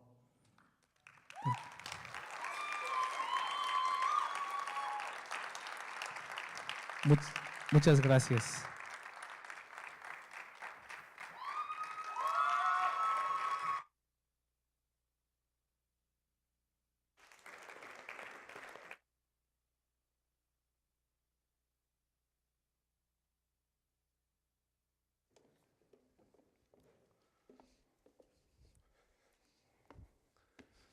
All right. 3 acts down and 1 to go, and you know what that means. We always save the best act for last. It's not only going to be a good one, it's going to be a great one. And it'll be the best way to be able to end it. Unfortunately, you will have to wait after 10 minutes because we're going to take an intermission first. And so you can take the 10 minutes measured by 3 songs, okay, to use the bathroom, refresh, and get some refreshments, because once they take it away, it's gone. Yeah. So while it's still there, help yourself to what you can, and then come back for the rest of the show. Yeah, and we also want to encourage you guys to come back, because the next thing that we're going to talk about implies to Black History Month, and everybody works so hard to put it together. So yeah, help yourselves to cookies or go to the bathroom. Yep. Do what you gotta do. And we'll see you in about 3 songs. Kiki, yeah, okay. All right, we're about to get started. We're setting some stuff up on stage. If everybody could grab their last of the refreshments and head back to their seats. We're gonna lock in for our final act of the night. In the meantime, just give me a round of applause. Let me know you're out there. How many of you enjoyed the first 3 acts of the show? Good, good.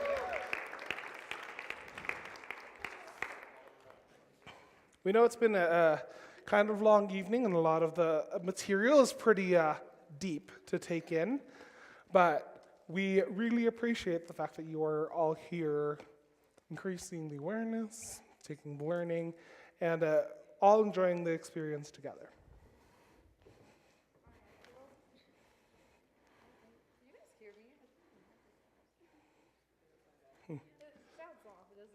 Yeah, her mic clocked out early, so. Okay. This is really awkward, oh my gosh. Oh, here, come on this one. There's plenty on here, so. Yeah, all right. Well, we'll worry about my mic later. I'll use this one, impromptu. All right, so I think everybody's seated. Should we get started? Let's do it. All right. So we've made it to our final act of the night, the Black Power. That's right. And it is Black History Month after all. Yes, it is. And you didn't. So, if you didn't already know, this event used to be called the Martin Luther King Jr. Vigil. And you might even be saying to yourselves, but MLK isn't even on the schedule. Yes, and MLK was left out deliberately. Oftentimes, we make a critical mistake when looking at American history. The United States loves its heroes. You know, the pull yourself up by the bootstraps, streets paved with gold, the rugged frontiersman, and the benevolent philanthropist. We'd like to think of Lincoln freed the slaves all on his own, or that Rosa Parks set off the civil rights movement from a random act, or that Obama could be a savior.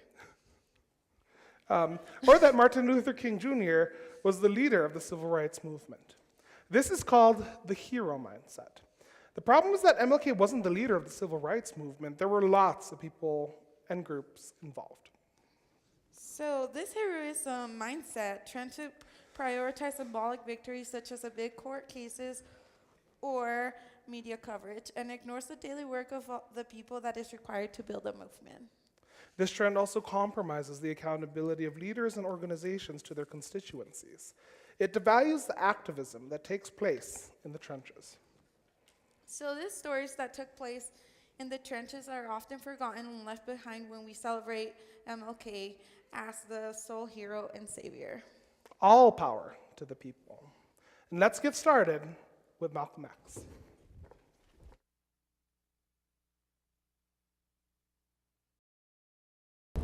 Malcolm Little was born May 19, 1925, in Omaha, Nebraska. His father, Little, was an outspoken Baptist minister and supporter of Marcus Garvey's Back to Africa movement. His push for civil rights made him a death target, eventually resulting in their house being burnt down and his father murdered. In school, Malcolm was a smart and focused student, at least until he told his teacher in high school that he wanted to become a lawyer. He was told that Negroes don't become lawyers, that it was an unattainable goal for a Negro. Upset, he dropped out and moved to Boston.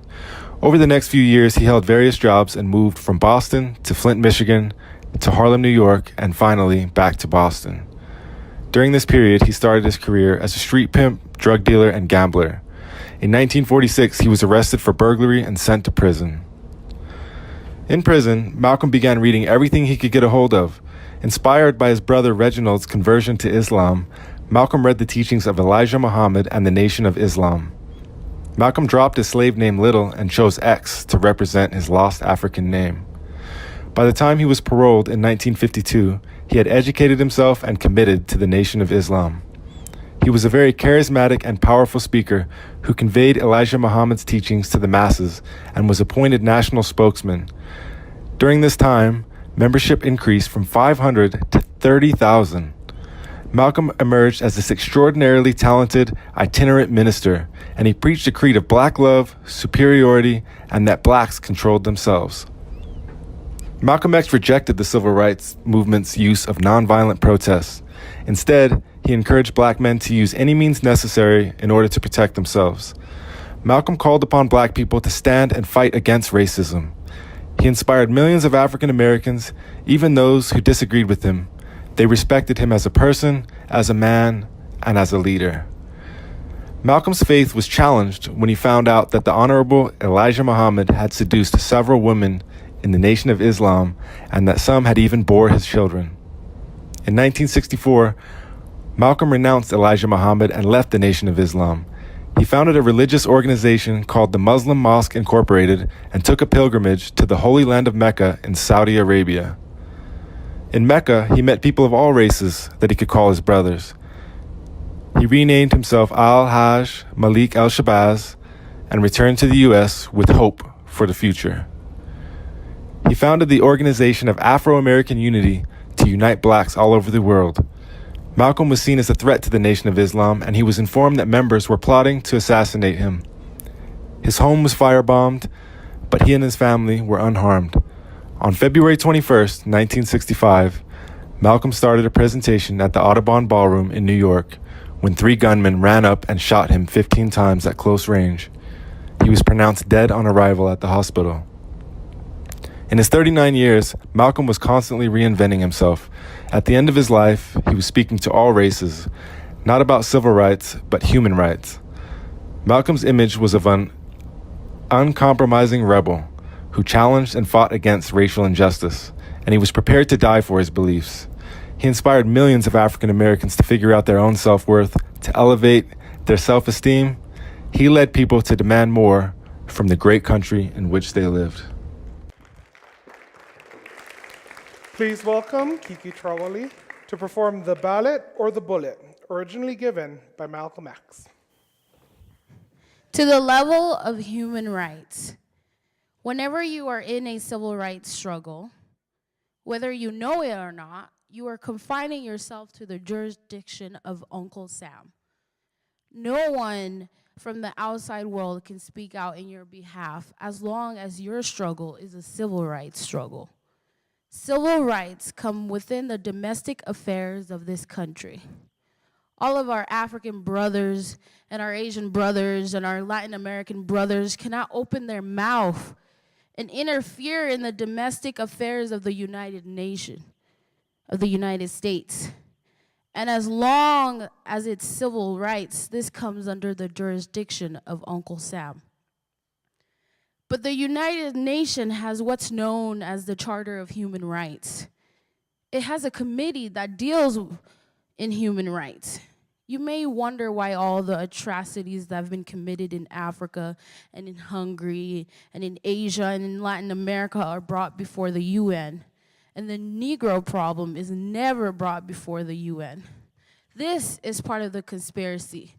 This old, tricky, blue-eyed liberal who's supposed to be your friend and my friend, supposed to be in our corner, supposed to be subsidizing your struggle, and supposed to be acting in the capacity of an advisor, never tells you anything about human rights.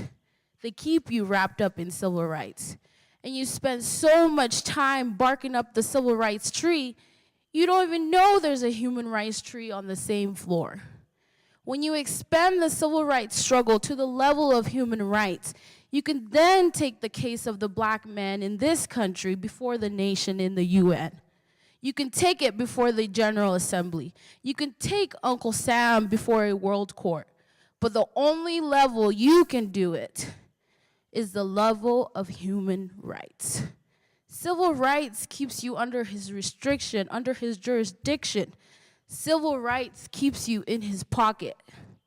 Civil rights means you're asking Uncle Sam to treat you right.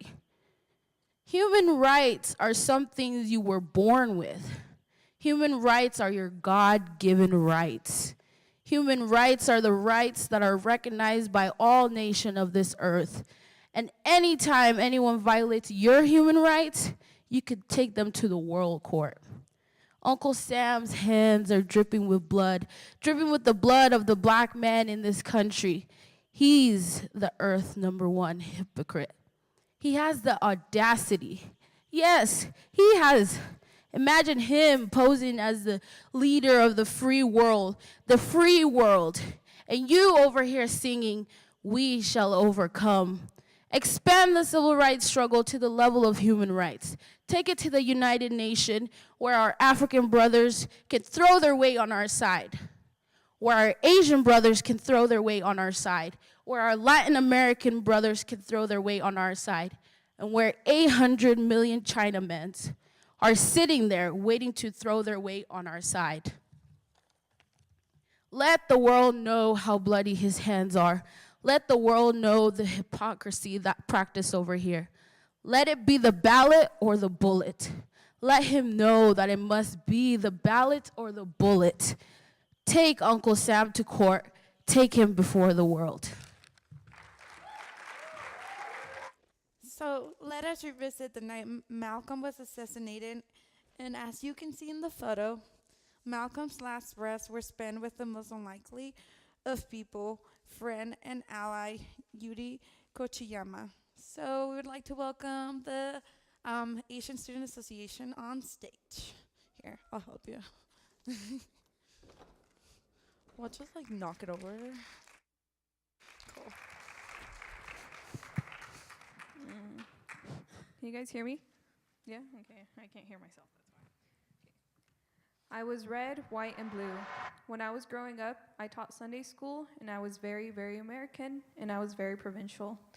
We were just kids rooting for our high school. I was 19 at the time of the evacuation. I had just finished junior college, and I was looking for a job. I didn't realize how different the school world was from the work world. In the school world, I never felt racism. But when you got into the work world, it was very difficult. This was 1941, just before the war. I finally did get a job at a department store, but for us back then, it was a big thing, because I don't think they had ever hired an Asian in a department store before. I tried because I saw a Mexican friend who got a job there.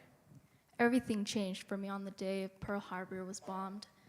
On the very day, December 7th, the FBI came and they took my father. He had just come home from the hospital the day before.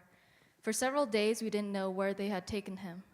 Then we found out he was taken to the federal prison at Terminal Island. Overnight, things changed for us. Most Japanese Americans had to give up their jobs. Whatever they did, and were told that he had to leave. The edict for 1966, President Roosevelt's edict for evacuation, was in February 1942. We were moved to a detention center that April. We were sent to an assembly in Arcadian Center, California in April. It was the largest assembly center in the West Coast, having nearly 20,000 people. There were some smaller centers, about 600 people, along the West Coast, Washington, Oregon, California. There are many, many assembly centers, but ours was the largest. Most of the assembly centers were at the fairgrounds or racetracks. So many of us lived in stables. They said we could only take what we could carry. I was so red, white, and blue. I couldn't believe this was happening to us. America would never do a thing like this to us. This was the greatest country in the world. So I thought this was going to be for a short while, maybe a few weeks or something, and then they'll let us go back. At the beginning, no one realized how long this would go on for. I didn't feel anger that much because I thought maybe this was the way we could show our love for our country. We should not make too much fuss and noise. We should abide by what they ask of us. I'm a totally different person now than I was back then. I was so naive about many things. The more I think about it, the more I realize how little you learn about American history. It's just what they want you to know. We always called those camps relocation centers while we were there. Now we feel it's operable to call them concentration camps. It is not the same as the concentration camps of Europe. We feel that those were death camps. Concentration camps were a concentration of people placed in an area and disempowered and disenfranchised. So it's operable to call what I was in a concentration camp. Historically, Americans have always been putting people behind walls. First, there were the American Indians who were put on reservations, Africans and slavery and their lives on plantations, Chicanos doing migratory work in the kind of camps that they lived in, and even to the Chinese when they worked on the railroad camps.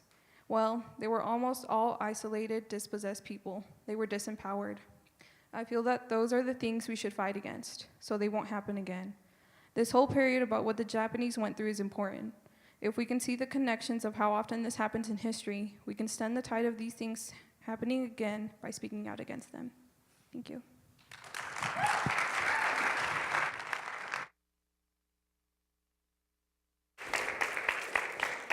Now, if you didn't already know about Yuri Kochiyama, you know now. Today is also a perfect day to honor and increase the awareness of her contribution, as it is the 76th anniversary of the first Japanese internment camp. Please welcome Joe Busby to cover the song Yuri Kochiyama, originally by Blue Scholars. Can you roll it this way? Do you want to do it on the podium? Yeah. Oh, no, I can do it out like this. Can you guys all hear me? No. Okay, I'll take the mic. Hello, hello, hello. Can you hear me now?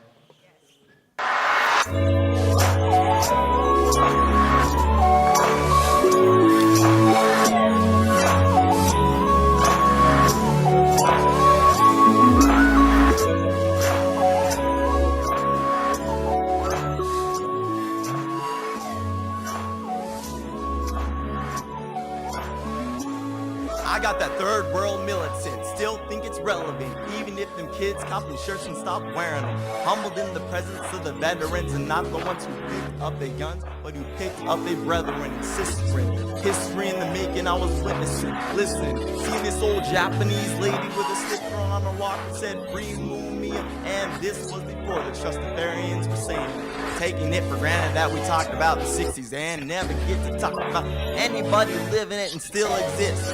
Or better yet, shit, you still resist. Speaking to a myriad of young, dumb, and ignorant kids, I was one of them, stuck around. Said that it's a privilege to meet you in person, and she took my hand and said it's good to meet you too. And when I'm out of school, asked me what I'm gonna do. I had to think about it, but truth is I knew that it was something for the youth and shit. Truly, I'd probably be a teacher if the music didn't make enough to make me want to gamble on the sustenance, and that's why I'm telling this from a scholar. When I grow up, I want to be just like Yuri Kochiyama. Holla, swear to my Kasamas, cause when I grow up, I want to be just like Yuri Kochiyama. And if she ever hear this, it's an honor. Cause when I grow up, I want to be just like Yuri Kochiyama. And if she ever hear this, it's an honor. Cause when I grow up, I want to be just like Yuri Kochiyama. When I grow up, I want to be just like Yuri Kochiyama. When I grow up, I want to be just like Yuri Kochiyama. I see the picture up in Life magazine. We're sitting front seat for Malcolm's last speech.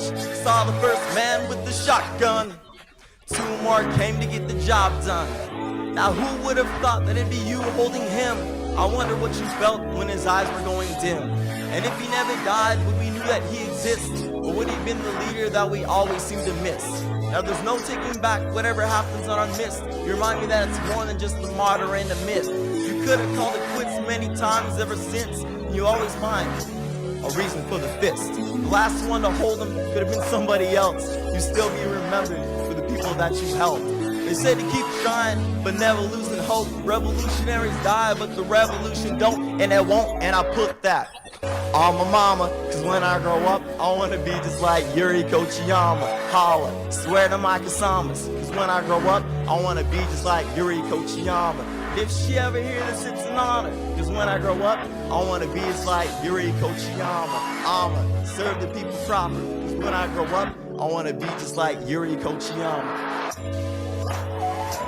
When I grow up, I wanna be just like Yuri Kochiyama. When I grow up, I wanna be just like Yuri Kochiyama. The instrumental plays for like 30 seconds, so let's just freestyle. Sitting on the windowsill, wondering when I slip and spill. I don't know, that's all I have. Yuri Kochiyama, folks. Thank you.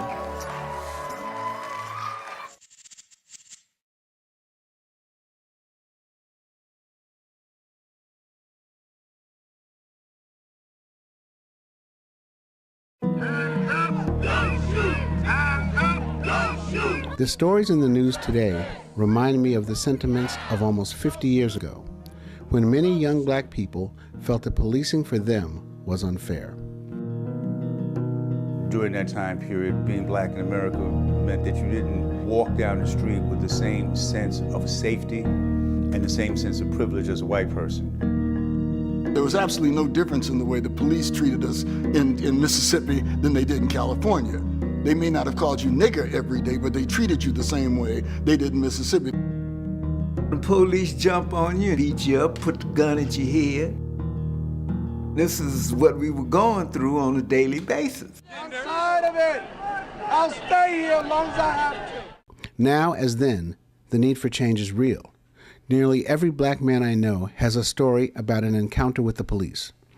I myself have been stopped, searched, and had a gun put to my head for no rational reason. One response to police brutality in 1966 was the founding of the Black Panther Party for self-defense. We use the Black Panther as our symbol because of the nature of a panther. The panther doesn't strike anyone, but when he's assailed upon, that he'll back up first. But if the aggressor continues, then he'll strike out. When I first met Huey and Bobby, they were in the process of forming an organization for primarily self-defense. We didn't plan to have a nationwide organization or anything like that. We were organized and dealing with the problems in Oakland. In 1966, California law allowed civilians to carry loaded weapons as long as they were not concealed, as do many states today. And the newly formed Black Panther Party took advantage of the law. The California Penal Code Section 12020 through 12027, and also the Second Amendment of the Constitution guarantees the citizen a right to bear arms on public property. Huey said we're going to carry our guns and we're going to follow the police. And if they stop someone, we're going to stop. We're going to maintain a legal distance. And we're going to observe these so-called law officers in the performance of their duty. While you're coming around the corner, just stay facing the way you are. We would stop. We would get out of the cars. We would walk up to the scene. Those who had rifles would carry them in the open, clearly visible. We would stand at a distance where the police couldn't say they were interfering with their arrest or their detention of the individual, and make sure that there was no brutality. The police were confronted by citizens who were not just voicing their opinions, but were armed. They would take the weapon and pass it across like this, and it would sweep right over the officer.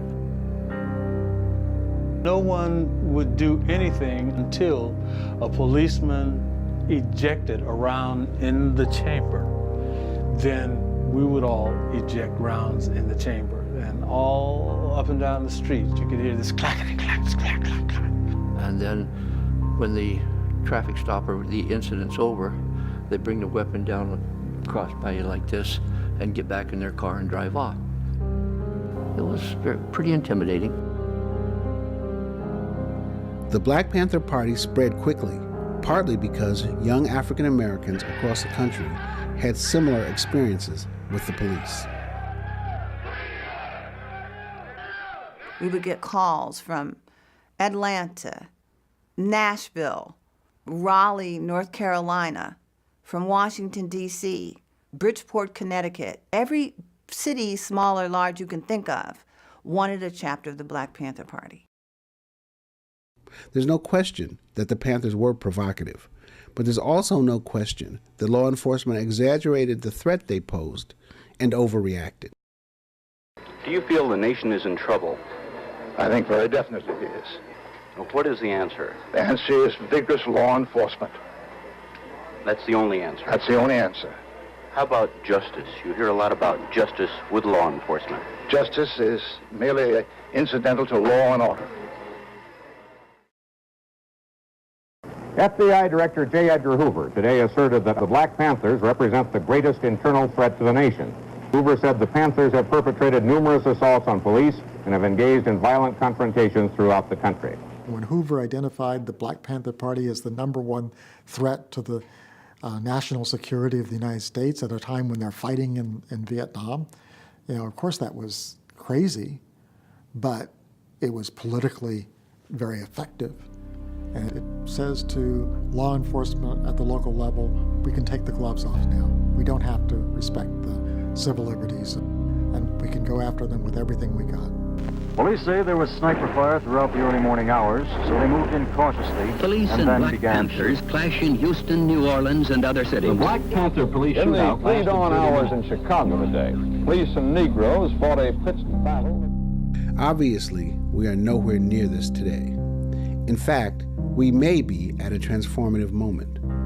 People of all ages and races are recognizing the problems with policing in Black communities and are protesting. Can't take it no more! Can't take it no more! Can't take it no more! Attention, this is the police department. Now, there is a chance for real change. But police departments and political leaders must not overreact as they did 50 years ago. They need to listen. When I say no, you say violence. No. Violence. No. Violence. When I say no, you say violence. No. Violence. No. Violence. No justice. No peace. No justice. No peace.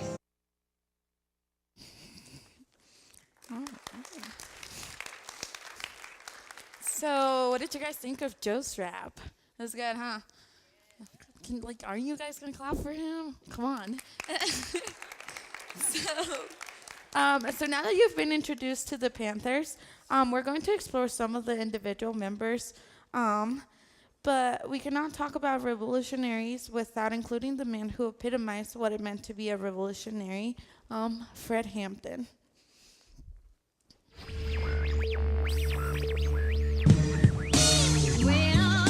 Because we said even before this happened, and we're going to say it after this, and after I'm locked up, and after everybody's locked up, that you can jail revolutionaries, but you can't jail a revolution. Right.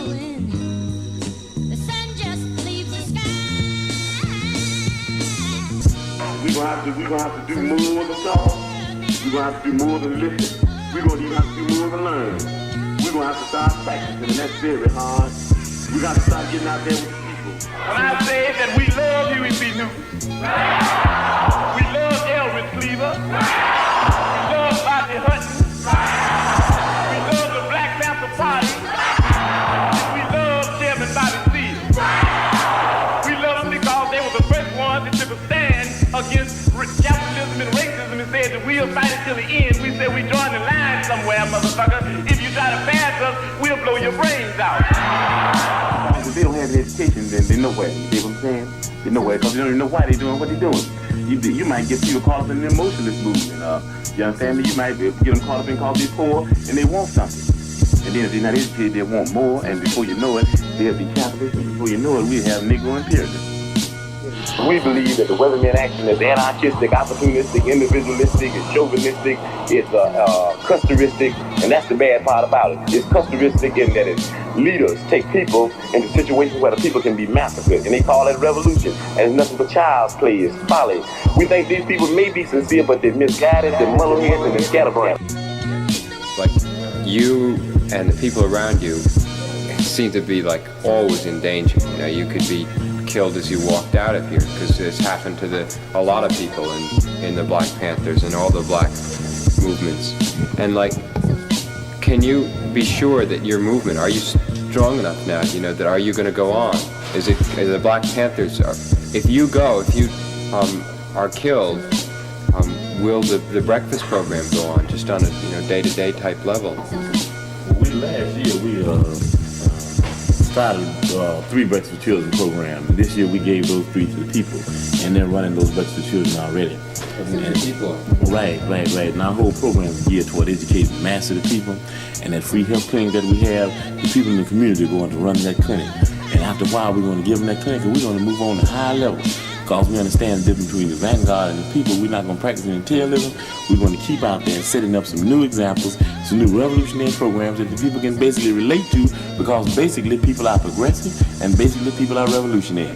We're not worried about them killing anybody, because I think that, they jailed Huey P. Newton, and they ran Cleve out the country, Elvis Cleve out the country, and they jailed Bobby Seale, and we got David Head up there now, who's very capable, most capable of running the Black Panther Party, and they can just take all of them they want to. We always want to have someone to fulfill that position, because that's the type of organization the Black Panther Party is. We don't produce buffoons, we produce leaders. But everybody in the Black Panther Party, on any type of cadre, he's becoming a leader.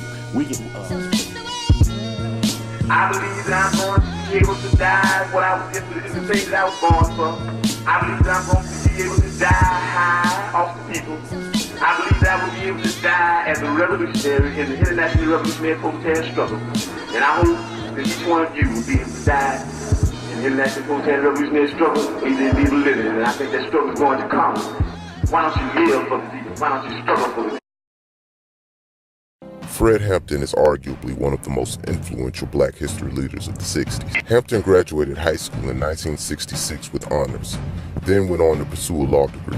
He dropped out and became a member of the Black Panther Party in Chicago. He and other Panthers would follow police, watching out for police brutality and using his knowledge of the law as a means of defense. We have brought to trial here Fred Hampton. Why do I have a lot of arrests? Because of harassment. Why is that harassment? Because the people that harass me have set up a problem that made me disagree with them violently, and they set up this problem in order to exploit me and other people like me. Quickly becoming leader of the Chicago Black Panther chapter, young Hampton made many significant achievements, such as negotiating a peace treaty between some of Chicago's most powerful street gangs. We don't think you fight fire with fire fists, we think you fight fire with water fists. We're going to fight racism, not racism, but we're going to fight with solidarity. While Hampton's intelligence and dominance made him a leader in the eyes of many, it also made him a threat to the FBI, who had already launched a secret operation entitled COINTELPRO that was aimed at dismantling the Panthers. And why they want to get rid of me? Because I'm saying something that might wake up some other exploited people and some other oppressed people, and if all these people ever get together, then these pigs that are exploiting us, we'll be able to run them into the lake. That's why they want to get rid of us. FBI leader J. Edgar Hoover saw the Panthers as a radical group of extremists that could grow strong enough to cause revolutionary change in the U.S. government. We don't care what anybody says, whether they have guns or not and badges or 18 uniforms. If whenever they step outside the bounds of legality into the bounds of illegality, then we'll blow their brains out if they're bothering the people. The FBI opened a file on Hampton and began to tap his phones. He was later assassinated in a police raid led by the FBI. Hampton was shot and killed in his sleep laying next to his pregnant girlfriend. Despite the evidence that proved otherwise, Hampton's death was ruled as a justifiable homicide. He was only 21 years old.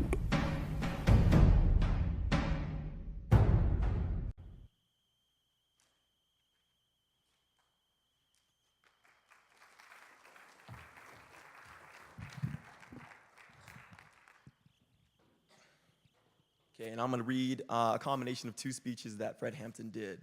So, Bobby Fields is going through all types of physical and mental torture, but that's all right, because we said even before this happened, and we're going to say it after this happened, and after I'm locked up and after everybody's locked up, that you can jail a revolutionary, but you cannot jail a revolution, right? You might run a liberator like Elvis Cleave out the country, but you can't run liberation out the country. You might murder a freedom fighter like Bobby Hutton, but you might and you can't murder freedom fighting. And if you do, you come up with answer that don't answer. You come up with explanation that don't explain. You come up with conclusion that don't conclude. Because school is not important and work is not important. Nothing's more important than stopping fascism, because fascism will stop us all. We always say that the Black Panther Party, that they can do anything they want to us. We might not be back. I might be in jail. I might be anywhere. But when I leave, you remember I said with the last words on my lips that I am a revolutionary. Repeat after me. I am a revolutionary. I am a revolutionary. And you're going to have to keep on saying that. You're going to have to say, I am a proletarian. I am the people. I am not the pig.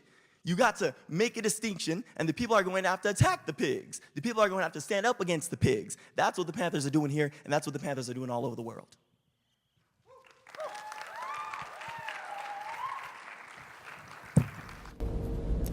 On April 2nd, 1969, 21 members of the Harlem chapter of the Black Panther Party were formally indicted and charged with 156 counts of conspiracy to blow up a subway and police stations, 5 local department stores, 6 railroads, and the Bronx-based New York Botanical Garden.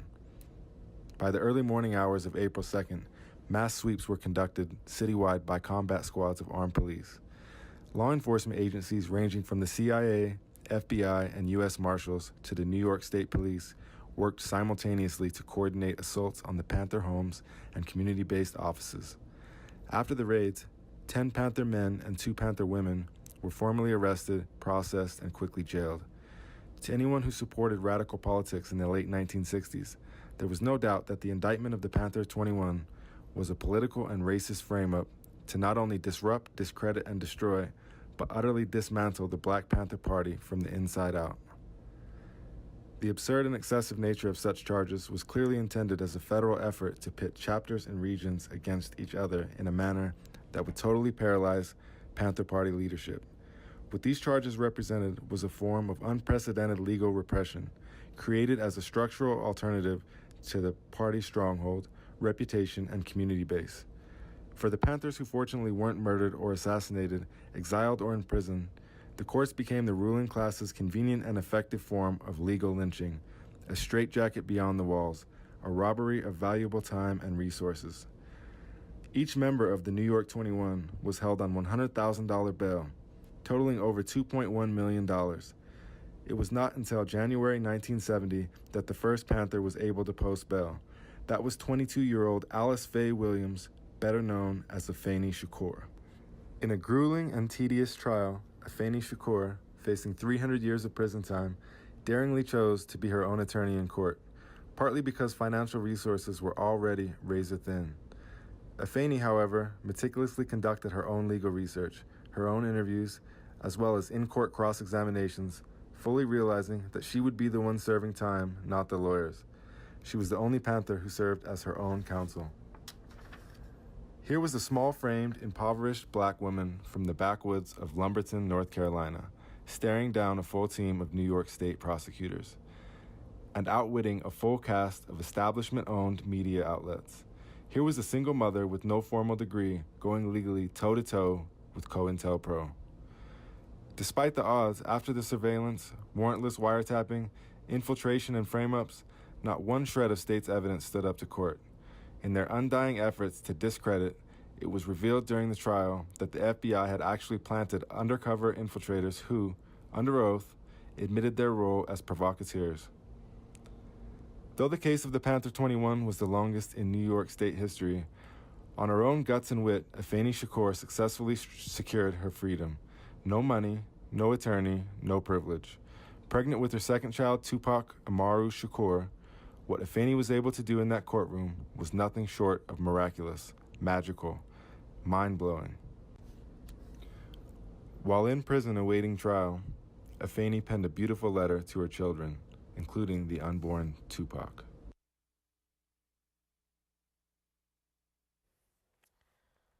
First, let me tell you that this book was not my idea at all. As a matter of fact, I was hardly cooperative.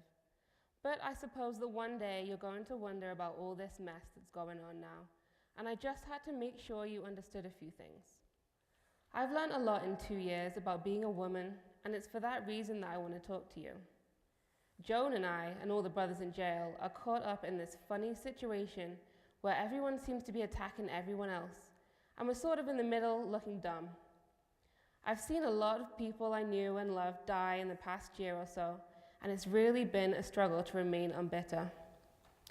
February 8th, when Joan and I came back to jail, I was full of distrust, disappointment, and disillusionment. But now the edges are rounded off a bit, and I think I can understand why some things happened. I don't like most of it, but I do understand. I've discovered that what I should have known a long time ago, that change has to begin within ourselves. We still must face the problems of purging ourselves of the larceny that we have all inherited. I hope we do not pass it on to you, because you are our only hope. You must weigh our actions and decide for yourselves what was good and what was bad. It is obvious that somewhere we failed, but I know it will not. It cannot end here. There is too much evilness left. I cannot get rid of my dream of peace and harmony. It is for that dream that most of us have fought, some bravely, some as cowards, some as heroes, and some as plain old crooks. Forgive us our mistakes, because mostly they were mistakes, which were made out of blind ignorance, sometimes arrogance. Judge us with empathy, for we are idealists, and sometimes we're young and foolish. I do not regret any of it, for it taught me to be something that some people will never learn. For the first time in my life, I feel like a woman. Beaten, battered, and scarred maybe, but isn't that what wisdom is truly made of? Help me to continue to learn, only this time with a bit more grace, for I am a poor example for anyone to follow because I have deviated from the revolutionary principles which I know to be correct. I wish you love. Afeni Shakur.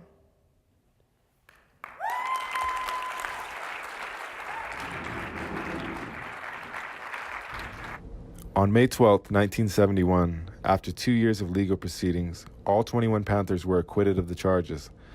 The jury needed a mere 45 minutes to see the truth. Afeni Shakur may have hailed from the Black Panther Party's esteemed Harlem chapter, but her roots were in the Black Belt South, viciously poor but still mobile, Her family moved to the Bronx when she was 11 years old.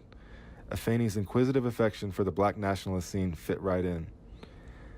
Afeni first learned of the Black Panther Party at the corner of 125th Street and 7th Avenue while listening to Black Panther Party co-founder Bobby Seale deliver a speech. A dedicated soldier from the very beginning, Afeni always placed principle over profit, the people above her own individual desires. Black Panther Party member and New York 21 co-defendant very warmly remembers Afeni as the type of person that worked very hard, who would stay up all night just to get leaflets done. Afeni was the kind of comrade who garnered respect from both the women and the men. As we commemorate the mother of hip-hop's Black Jesus, let us not forget the black woman general who indubitably blazed her own legacy, who literally offered her life as a gift to the people, and who taught her son, Tupac Amaru, to do the same. Farewell to the black woman general. All power to the people. Tupac Amaru Shakur was born almost literally into the midst of the Black Power Revolution. It was the birth of a revolutionary star. He was a rapper, poet, writer, activist, actor, and devoted student of life. In his work and life, he reflected not only enormous talent and brilliance, but the pain and humiliation of growing up black and poor in the richest nation on earth. He was shot and killed on September 13th, 1996, after a short but fruitful life in the arts. Tupac was easily many people's favorite rap artist of all time. A tragedy in his legacy is that he was largely misunderstood by many, and too often simply written off as a thug. To the contrary, Tupac was very wise beyond his years. He was named after Tupac Amaru, an 18th century South American revolutionary who was executed after leading an indigenous uprising against Spanish rule. His godfather was Geronimo Pratt, a political prisoner who needs no introduction. His stepfather, Mutulu Shakur, was a revolutionary that was once on the FBI's most wanted fugitives list.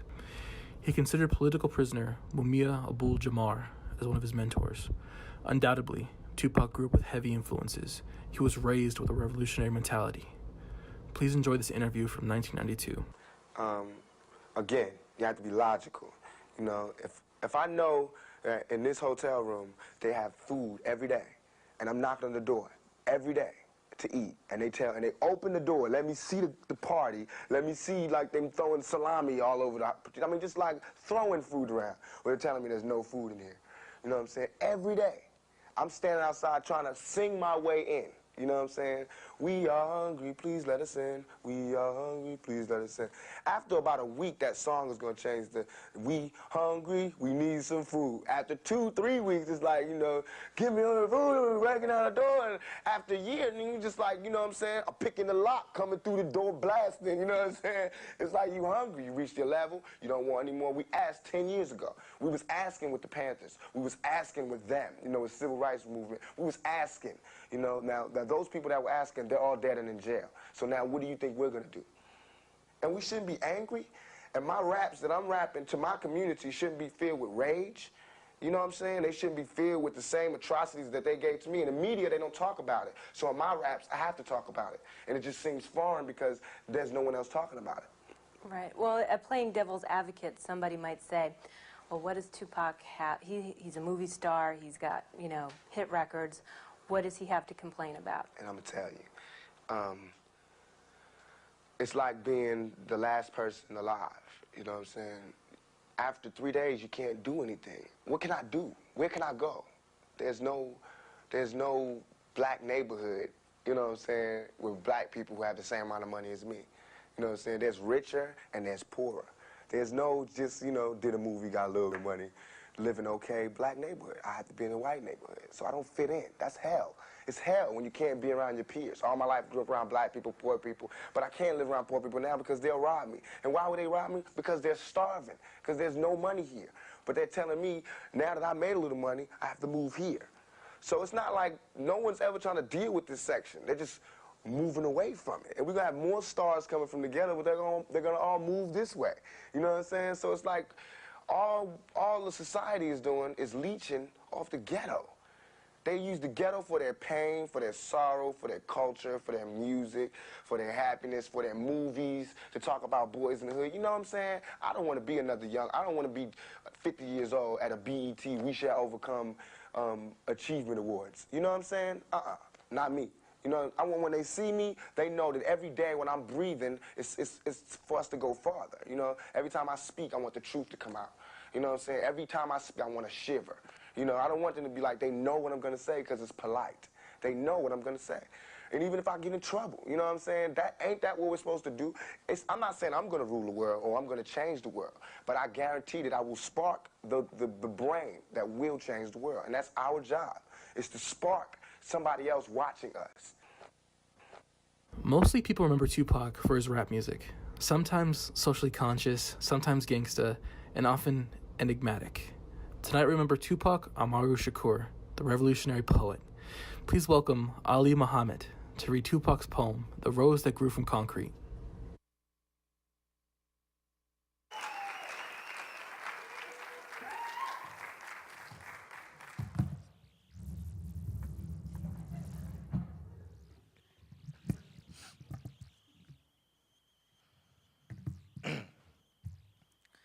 Did you hear about the rose that grew from a crack in the concrete? Proving nature's laws wrong, it learned to walk without having feet. Funny it seems, but by keeping its dreams, it learned to breathe fresh air. Long live the rose that grew from the concrete when no one else cared. Thank you.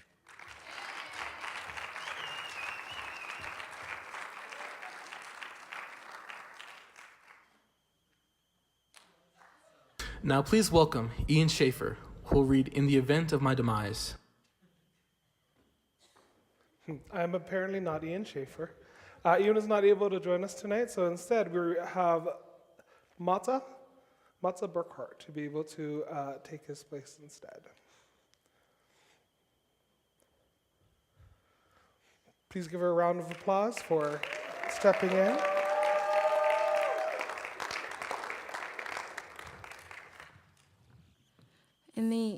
In the event of my demise, when my heart can beat no more, I hope I die for a principle or a belief that I had lived for. I will die before my time because I feel the shadow's depth. So much I wanted to accomplish before I reach my death. I have come to grips with the possibility and wiped the last tear from my eyes. I loved all who were positive in the event of my demise.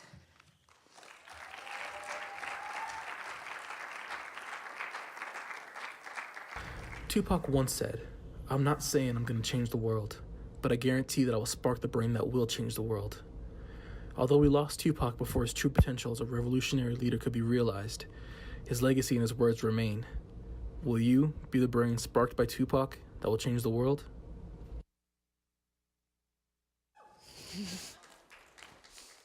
All right, so if you look at the photo, you can see Tupac. Sorry, I need to move this out of my way before I freaking trip. But anyway,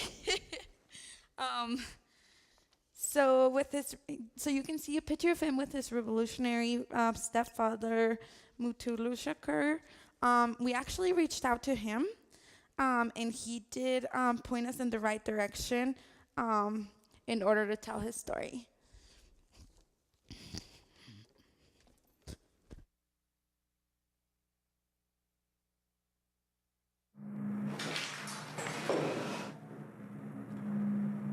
Tupac was specifically a revolutionary rapper. Not the revolution of the 60s or the 70s, but a revolutionary rapper of his time.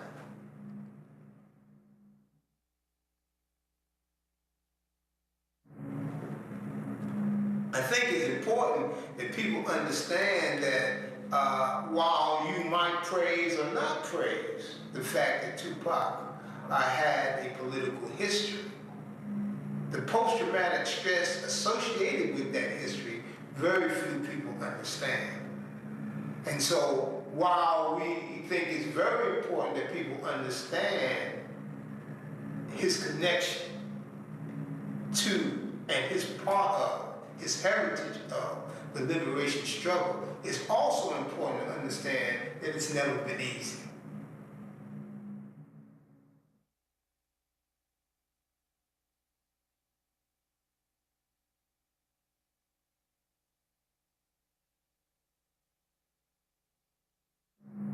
It's a natural thing for children who are absent from their father to be aggravated, to be mad. So we had beefs. During those discussions, we began to clarify what is struggle, what is the stress of struggle, and that it wasn't easy for me not to be with them. It wasn't easy for me to give up my life for this struggle and leave my family.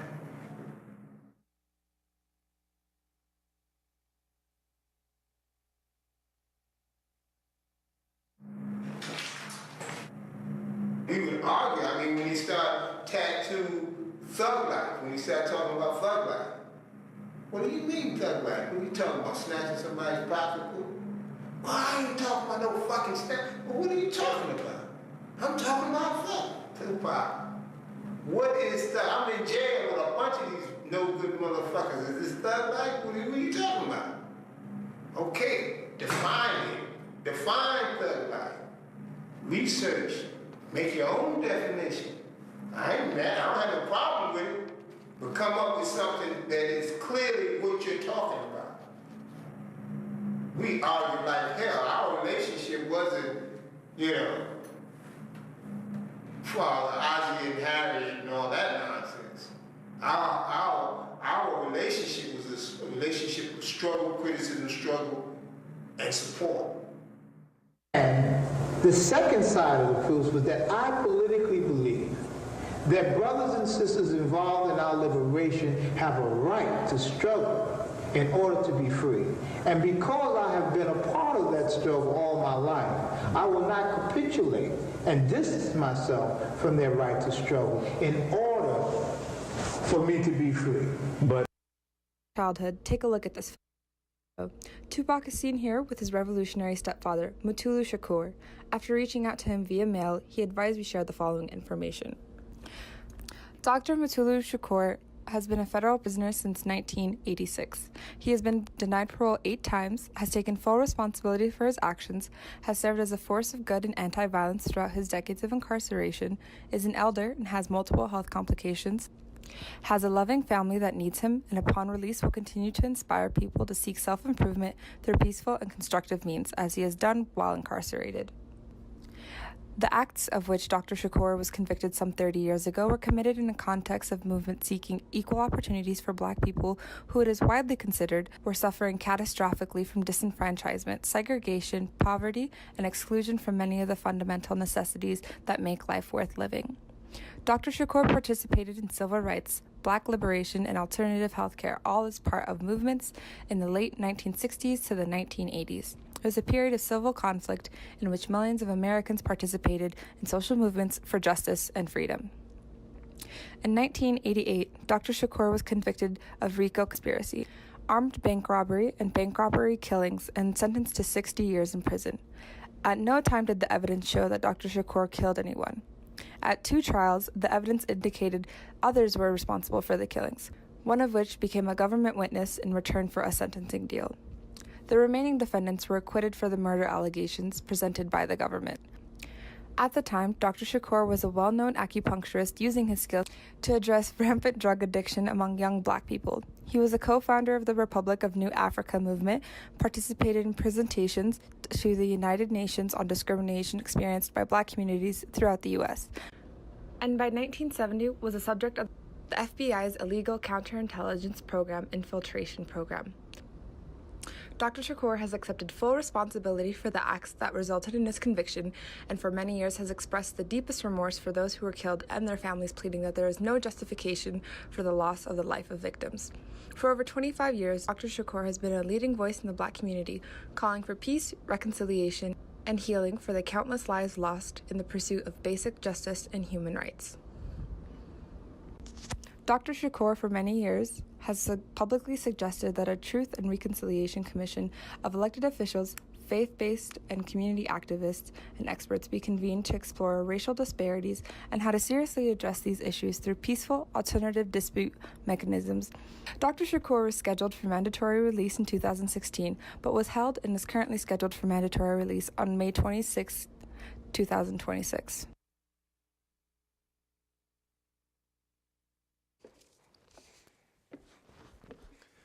Mutulu and the rest of the Shakur family considered themselves New Africans. So we reached out to the Republic of New Africa. Haki Kuli Shakur asked us to share this information. The Republic of New Africa is a nation that was set up by the followers of Malcolm X Society. It was some close comrades of Malcolm X. And over 500 black nationals, they went to Detroit in like 1968 and they understood that black people in America was a nation by themselves. So being that we are a black nation within a nation of the Empire of the United States of America, the Shakurs, they joined that nation. They became conscious citizens of that nation. And when they became conscious citizens of that nation, the first thing they did was to change their name, to liberate ourselves and cut off the colonial slave name that our slave master gave.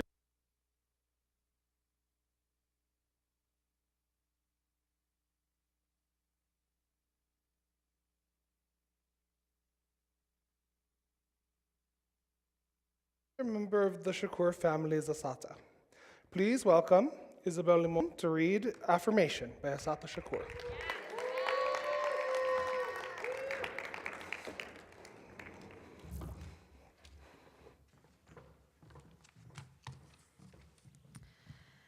I believe in living. I believe in spectrum of beta, days, and gamma people. I believe in sunshine and windmills and waterfalls, tricycles and rocking chairs. I believe that seeds grow into sprouts and sprouts grow into trees. I believe in the magic of the hands and in the wisdom of the eyes. I believe in rain and tears and the blood of infinity. I believe in life, and I have seen the death parade march through the torso of the earth, sculpting mud bodies in its path. I've seen the destruction of daylight and seen bloodthirsty maggots prayed to and saluted. I have seen the kind become the blind and the blind become the bind in one lesson. I have walked on cut glass. I have eaten crow and blunder bread and breathed the scent of indifference. I have been locked by the lawless, handcuffed by the haters, gagged by the greedy. And if I know anything at all, that is a wall is just a wall and nothing more at all. It can be broken down. I believe in living. I believe in birth. I believe in the sweat of love and the fire of truth. I believe that a lost ship steered by tired sick sailors can still be guided home to port. Thanks. Ashada Shakur was born Joanne Deborah Bryant and was raised in Queens, New York. She joined the Black Panther Party while in college, but the arrest of the Panther leadership in 1969 effectively crushed the organization. The Black Liberation Army replaced it.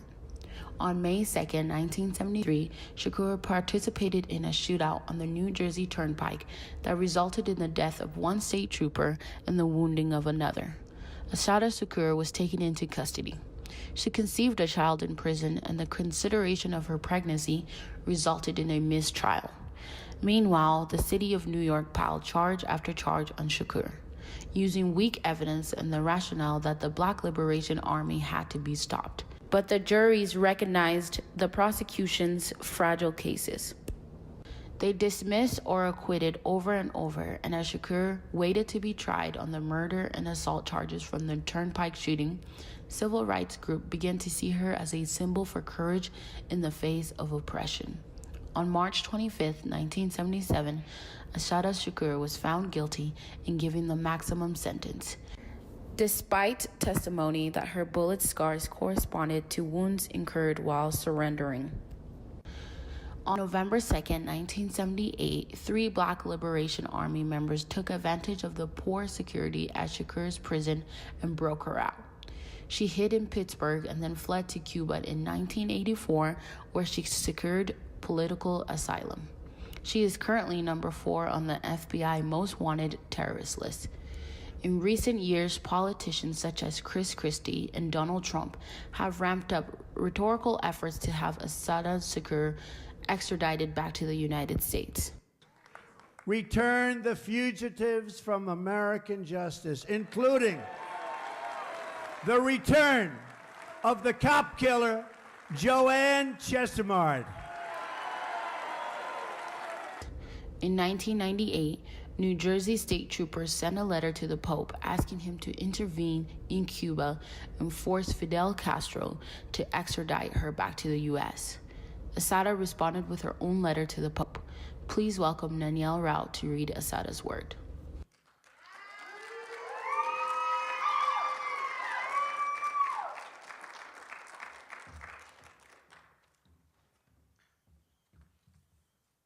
Your Holiness, my name is Asada Shakur, and I was born and raised in the United States. I am a descendant of Africans who were kidnapped and brought to the Americas as slaves. I spent my early childhood in the racist segregated South. I later moved to the northern part of the country, where I realized that Black people were equally victimized by racism and oppression. I grew up and became a political activist, participating in student struggles, the anti-war movement, and most of all, in the movement for the liberation of African Americans in the United States. I later joined the Black Panther Party, an organization that was targeted by COINTELPRO, a program that was set up by the FBI to eliminate all political opposition to the US government's policies, to destroy the Black liberation movement in the US, and to discredit activists and to eliminate potential leaders. Under the COINTELPRO program, many political activists were harassed, imprisoned, murdered, or otherwise neutralized. As a result of being targeted by COINTELPRO, I, like many other young people, was faced with the threat of prison, underground exile, or death. The FBI, with the help of local police agencies, systematically sent false accusations and fake news articles to the press accusing me and other activists of crimes we did not commit. Although in my case, the charges were eventually dropped and I was acquitted, the national and local police agencies created a situation which, based on their false accusations, that any police officer can shoot me on sight. At this point, it was not until the Freedom of Information Act was passed in the 1970s that we began to see the scoop of the United States government's persecution of political activists. At this point, I think it is important to make one thing very clear. I have advocated and still advocate revolutionary changes in the structure and in the principles that govern the U.S. I advocate self-determination for my people and for all oppressed people inside the United States. I advocate for an end to capitalist exploitation, the abolition of racist policies, the eradication of sexism, and the elimination of political repression. If this is a crime, then I am guilty. To make a long story short, I was captured in 1973 after being shot with both arms, being held in the air, and then shot again from the back. I was left on the ground to die, and then when I did not, I was taken to a local hospital where I was threatened, beaten, and tortured. In 1977, I was convicted in a trial that could only be described as a legal lynching. In 1979, I was able to escape with the help of my fellow comrades. I saw this as a necessary step, not only because I was innocent of the charges against me, but because I knew that the racist legal system in the United States, I would receive no justice. I was also afraid of being murdered in prison. I later arrived in Cuba, where I am currently living in exile as a political refugee. The New Jersey State Police and other law enforcement officials say they want to see me brought to justice, but I would like to know what they mean by justice. Is torture justice? I was kept in solitary confinement for 2 years, mostly in men's prisons. Is that justice? My lawyers were threatened with imprisonment and imprisoned. Is that justice? I was tried by an all-white jury without even the pretext of impartiality, and then sentenced to life in prison plus 33 years. Is that justice? Let me emphasize that justice for me is not the issue I am addressing here. It is justice for my people that is at stake. When my people receive justice, I am sure that I will receive justice too. I am not writing to ask you to intercede on my behalf. I ask nothing for myself. I only ask you to examine the social reality of the United States and to speak out against the human rights violations that are taking place. On this day, the birthday of Martin Luther King Jr., I am reminded of all those who gave their lives for freedom. Most of the people who live on this planet are still not free. I ask only that you continue to work and pray to end oppression and political repression. It is my heartfelt belief that all the people on this earth deserve justice. social justice, political justice, and economic justice. I believe it is the only way that we will ever achieve peace and prosperity on earth. I hope that you enjoy your visit to Cuba. This is not a country that is rich in material wealth, but it is a country that is rich in human wealth, spiritual wealth, and moral wealth. Respectfully yours, Asanta Shakur.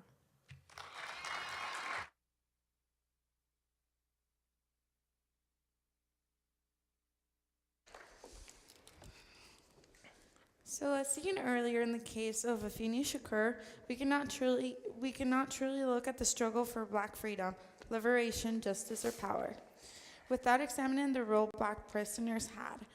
One such person is George Jackson. George Jackson was either loved or hated by most. Angela Davis loved him. The Black Panthers loved him, but the criminal justice system did not. His articulate letters were compiled into revolutionary anthologies, Blood in My Eye and Soledad Brother. A collection of Jackson's letters from prison, Soledad Brother, is an outspoken condemnation of the racism of white America and a powerful appraisal of the prison system that failed to break his spirit but eventually took his life. Jackson's letters make palpable the intense feelings of anger and rebellion that filled Black men in America's prisons in the 1960s. But even removed from the social and political firestorms of the 1960s, Jackson's story still resonates today, for its portrait of a man taking a stand, even when locked down. As seen earlier in the case of Afeni Shakur, we cannot truly look at the struggle for Black freedom, liberation, justice, or power without examining the role of Black prisoners. One such person is George Jackson. George Jackson was either loved or hated by most. Angela Davis loved him, the Black Panthers loved him, the California criminal justice system did not. His articulate letters were compiled into revolutionary anthologies, Blood in My Eye and Soledad Brother. A collection of Jackson's letters from prison, Soledad Brother is an outspoken condemnation of the racism of white America, and a powerful appraisal of the prison system that failed to break his spirit but eventually took his life. Jackson's letters make palpable the intense feelings of anger and rebellion that filled Black men in America's prisons in the 1960s. But even removed from the social and political firestorms of the 1960s, Jackson's story still resonates today, for its portrait of a man taking a stand, even while locked down. George Jackson, age 29, California Adult Authority, inmate number A63837, imprisoned January 12, 1960. Offense, second-degree robbery.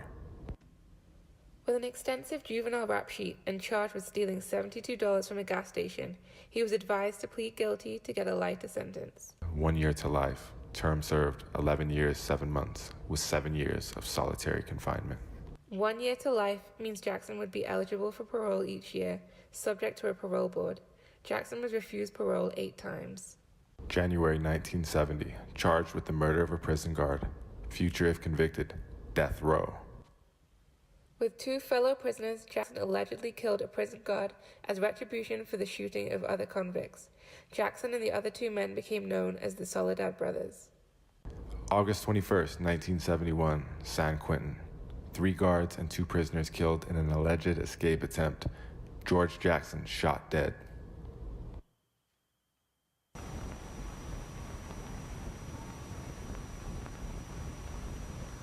Time seems to be passing much faster these last few months. I wonder where it's running to, what's building.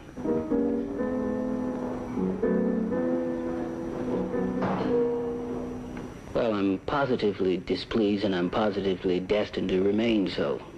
Someone may have to get hurt, but power to the people. George.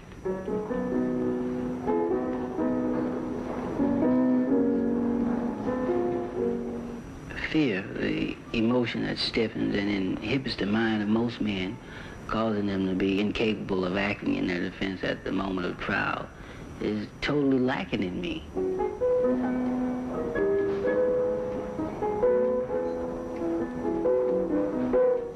I could look upon my total ruin with as detached and unconcerned as I look upon theirs. The payment for life is death.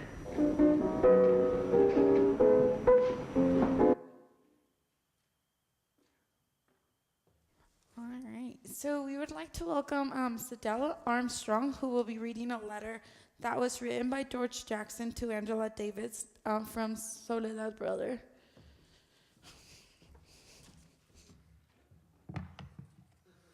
Can everyone hear me? Good. All right. May 28th, 1970. Dear Angela, I sincerely hope you understand the situation here with me. The overall thing, I mean. You probably do. I don't want to be bashed with you. The relative levels of our insecurity are too disparate for me to dwell on feelings, the warm, very personal, elemental thing. I can never express in this form anyway, but I want you to know, and then we can get on with the work. I have, like most people, a recurring dream. In this dream, there was a great deal of abstract activity. Have you ever seen the pig they've named General something or other? I don't know why my mind locked on him, but part of this dream is a still shot of me trying to fit a large steel boomerang into his mouth. It switches to a scene where me and two other brothers, TG and a brother named HB, are holding hands and form a large circle. Inside the ring formed by three of us is this guy. He's wearing a top hat and tails, stars and stripes, beard and bushy eyebrows. The action part goes like this. Old Sam tries to break out of the circle. We stop him. After about 10 tries, we're wearing track shoes. He's ragged as an old mophead. It goes on that way. Scenes running into each other, overlapping, all very pleasing, wish fulfillment, very gratifying stuff. But the high points, the climax, well, a tall, slim African woman, firelight, and the beautiful dance of death. This wonderful woman didn't become part of my dream until last year sometime. I never thought that this kind of environment could produce one like her, but at the same time, I knew that things never could be good without me I knew that things never could be good with me without her. But I promised not to be bashed with you. It's crazy. All women, even the very phenomenal, want at least a promise of brighter days, bright tomorrows. I have no tomorrows at all. The worst thing that could have ever happened to the woman in the dream was letting me touch her. I'll tell you the whole thing if we can never find some time to relax. Until then, I promise not to bore you. You probably hear these devotions all day, and with your incentive factors, they're probably all sincere devotions. Let me heap mine on you with this pitiful little strokes of a pen. For the last time, unless seized by ungovernable impulse, with a statement made at the risk of seeming immodest, but I am modest, and I hope that it is righteous of me to feel that no one, and much more meaningful, no black, whether the hurricane has washed up his broken body, no one at all can love like I. In our last communication, I made a statement about women and their part in the revolutionary culture, People's War. It wasn't a clear statement, and I meant to return to it, but was diverted. I understand exactly what the woman's role should. I understand exactly what the woman's role should be, the very same as the man's. Intellectually, there is very little difference between male and female. The differences we see in bourgeois society are all conditioned and artificial. I was leading up to the obvious fact that black women in this country are far more aggressive than black males, but this is qualified by the fact that aggression has, until very recently, been within the system that get a diploma boy stuff or earn you some money. Where it should have been the gun.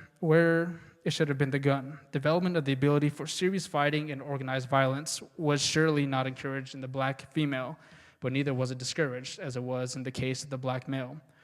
Please don't dismiss this yet. Let me rush to remind you that we have already established the bourgeois society that relegated women in general to a very distinct level of existence, even the slave woman. I am not about to say they loved you better. Love doesn't even enter this equation, but socially, primitive bourgeois thinking and the sex mystique does. First, a woman wasn't considered dangerous. Second, the most important experience in the American white males coming to manhood was entering the body of a black female. These two circumstances contributed to the longevity and the matriarchal status of black women greatly. Add to all this the fact that the black mother wanted to see her son survive in a grim and murderous white male society, and the grotesque misshapen pieces come together.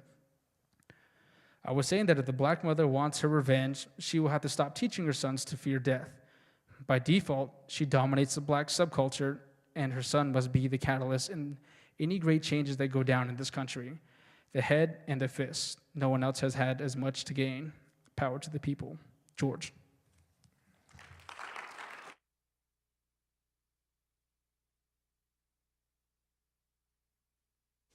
All right, thank you, Sadell. So in the interest of time, we are going to be taking a little bit of a detour from our video, and we're going to be instead transitioning to two different performances that focus on Angela Davis. So do you want to introduce her first? Yeah, so we would like to welcome Josh Johnson onto stage. He will be reading a letter that was written from James Baldwin to Angela Davis while she was in jail waiting for trial. So go ahead.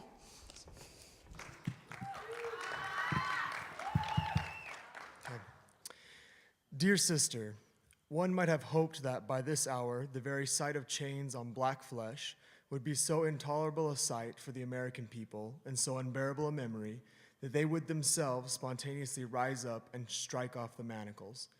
But no, they appear to glory in their chains, now more than ever. They appear to measure their safety in chains and corpses. And so Newsweek, civilized defender of the indefensible, attempts to drown you in a sea of crocodile tears and puts you on its cover, chained. The American triumph, in which the American tragedy has always been implicit, was to make black people despise themselves. When I was little, I despised myself. I did not know any better. And this meant, albeit unconsciously or against my will or in great pain, that I did also despise my father, and my mother, and my brothers, and my sisters. Black people were killing each other every Saturday night out on Lenox Avenue when I was growing up, and no one explained to them, or to me, that it was intended that they should do so, that they were pinned where they were like animals, in order that they should consider themselves no better than animals. Everything supported this sense of reality. Nothing denied it. And so one was ready when it came time to go to work to be treated as a slave. So one was ready when human terrors came to bow down before a white God and beg Jesus for salvation. Therefore, one way of gauging a nation's health or of discerning what it considers to be in its interests is to examine those people it elects to represent or protect it. One glance at the American leaders conveys that America is on the edge of absolute chaos, and also suggests the future to which American interests, if not the bulk of the American people, appear willing to consign the blacks. It is clear that for the bulk of our countrymen, we are all expendable. And the winning Ronnie Reagan will not hesitate for an instant to carry out what he insists is the will of the people. But what in America is the will of the people? The people, whoever they may be, know as much about the forces which have placed the above-named gentlemen in power as they do about the forces responsible for the slaughter in Vietnam. The will of the people in America has always been at the mercy of an ignorance not merely phenomenal, but sacred and sacredly cultivated. The better to be used by a carnivorous economy which democratically slaughters and victimizes whites and blacks alike. But most white Americans do not dare admit this, and this fact contains mortal danger for the blacks and tragedy for the nation. Or to put it in another way, as long as white Americans take refuge in their whiteness, they will allow millions of people to be slaughtered in their name, and will be manipulated into and surrender themselves to what they will think of and justify as a racial war. They will never, so long as their whiteness puts so sinister a distance between themselves and their own experience and the experience of others, feel themselves sufficiently human, sufficiently worthwhile, to become responsible for themselves, their leaders, their country, their children, or their fate. They will perish in their sins, that is, in their delusions. And this is happening, needless to say, already all around us. So be it. We cannot awaken this sleeper, and God knows we have tried. We must do what we can do and fortify and save each other. We are not drowning in an apathetic self-contempt. We do find ourselves sufficiently worthwhile to contend with the inexorable forces in order to change our fate and the fate of our children and the condition of the world. We know that a man is not a thing and is not placed on the earth to be at the mercy of things. We know that the air and water belong to all mankind, not merely to industrialists. We know that a baby does not come into this world merely to be an instrument of someone else's profit. We know that democracy does not mean the coercion of all into a deadly and finally wicked mediocrity, but the liberty for all to aspire to the best that is in him, or the best that ever has been. We know that we, the blacks, and not only we, have been and are the victims of a system whose only fuel is greed, whose only God is profit. We know the fruits of this system have been ignorance, despair, and death. And we know that the system is doomed because the world can no longer afford it, if indeed it ever could have. The enormous revolution in black consciousness which has occurred in your generation, my dear sister, means the beginning or the end of America. Some of us, white and black, know how great a price has already been paid to bring into existence a new consciousness, a new people, an unprecedented nation. If we know and do nothing, we are worse than the murderers hired in our name.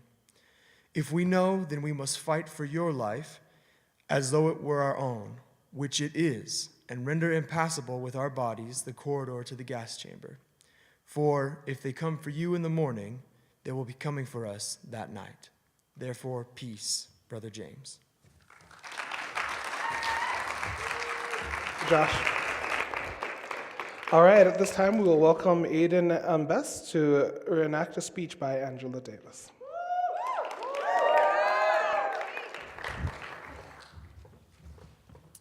Good evening. I'd just like to preface this by saying that this is an excerpt from the documentary, The Black Power Mixtape, which was created by two Swedish producers, and it documented the Black Power movement from like a very objective perspective.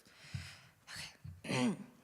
Greetings, brothers and sisters. We say in a thundering, resounding, united voice, we have no intention of stopping this fight until we have eradicated every single remnant of racism in this country. Until we have ended the war in Vietnam and the neo-colonialism in Africa, we are not going to stop fighting until every political prisoner is free and until all monstrous vengeance in this country are mere memories of a nightmare. Sisters and brothers, this is what the power of the people is all about. Thank you.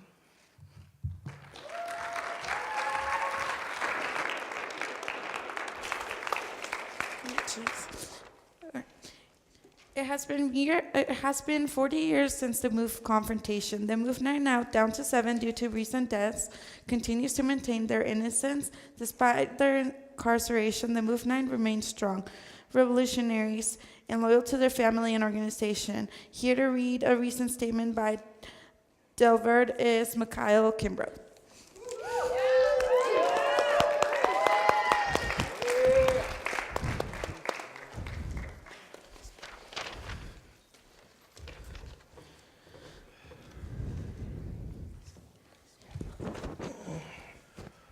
On the move.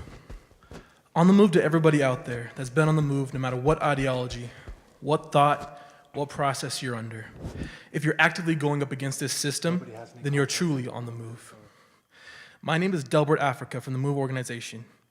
I just want to say that MOVE is a family of strong, serious, deeply committed revolutionaries founded by a wise, perceptive, strategically minded black man named John Africa.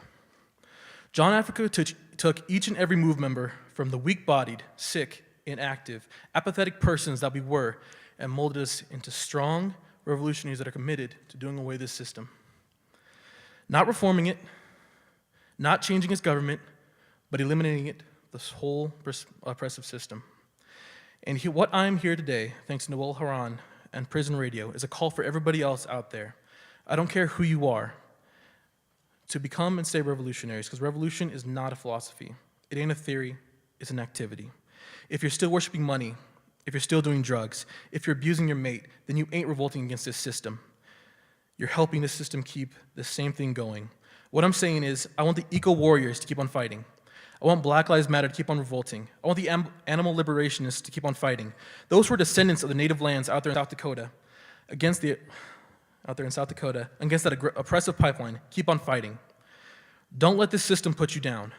I want everybody in the LGBTQ community to keep on fighting. Don't give in. This is what John Africa has taught MOVE, not to ever give up in this oppressive system. It doesn't matter about jail. It It doesn't matter about prisons. We know that we can keep on, and we won't be stopped. John Africa has taught us that MOVE can be hurt, all right? We all know people out there that are being hurt by this system, but MOVE will not be stopped. We've got feelings, just like all life got feelings, and we're sensitive, and we know that we can hurt, but MOVE will not be stopped, and we want everybody out there that's on an active path, that's about changing the system, to know there is a revolutionary past, and if you keep with it, you won't be stopped. We want people out there to understand revolution is not a philosophy. It's an activity that everybody's got to engage in. No matter what this system be flashing and shooting us down and jailing us when the oppressor is oppressing us, revolution is the principle of freedom, even when the oppressor doesn't exist. That means you've got to be revolutionary at home, on the streets, in the courtrooms, everywhere. Speaking of courtrooms, young folks, if you become, there we go, courtrooms ever. Speaking of courtrooms, I want to emphasize and praise Black Lives Matter, that look, I love what y'all are doing out there, young folks. Keep on doing it. But don't forget, this damn system be shooting us down, not only in the streets, but in the courtrooms. So get in them courtrooms. Get on them lying politicians that keep the courtrooms going. And for all those that have chosen to be and label themselves revolutionaries, don't ever let it stop. If by chance you get elected to be a councilman or councilwoman, that doesn't mean anything. Still take your revolutionary values straight there into those council chambers. If you become a judge, be a revolutionary judge. You know what I'm saying? This is what John Africa has taught us, that revolution is the heart of life. Revolution is a principle of life, and that means you don't ever stop doing it. You don't never give up, you just keep on doing it. And this is my message that I'm giving to you from the prisons of this damn system here, and I'm saying, keep on fighting for the freedom of all of us political prisoners, and definitely all of the Move 9. And my sisters out there at Cambridge Springs, I love y'all. So that's my message on the move. Keep on moving, everybody. Thanks, Mikhail. If you don't know much about the MOVE organization, please look it up. It's going to be an important one for you to be able to know. So I think Ketzel here, and we're going to wrap it up. So what do we have? So we were supposed to have a live vigil tonight. Unfortunately, due to the time, and plus it's freezing outside, and I don't think we want to go freeze outside. So I'm just going to have Sofia Rodriguez come up on stage and introduce what Aggie Dreamers is and when their next live vigil is going to be. So if you could come up. Thank you. Okay, so first I want to say thank you for everyone who stayed the whole time.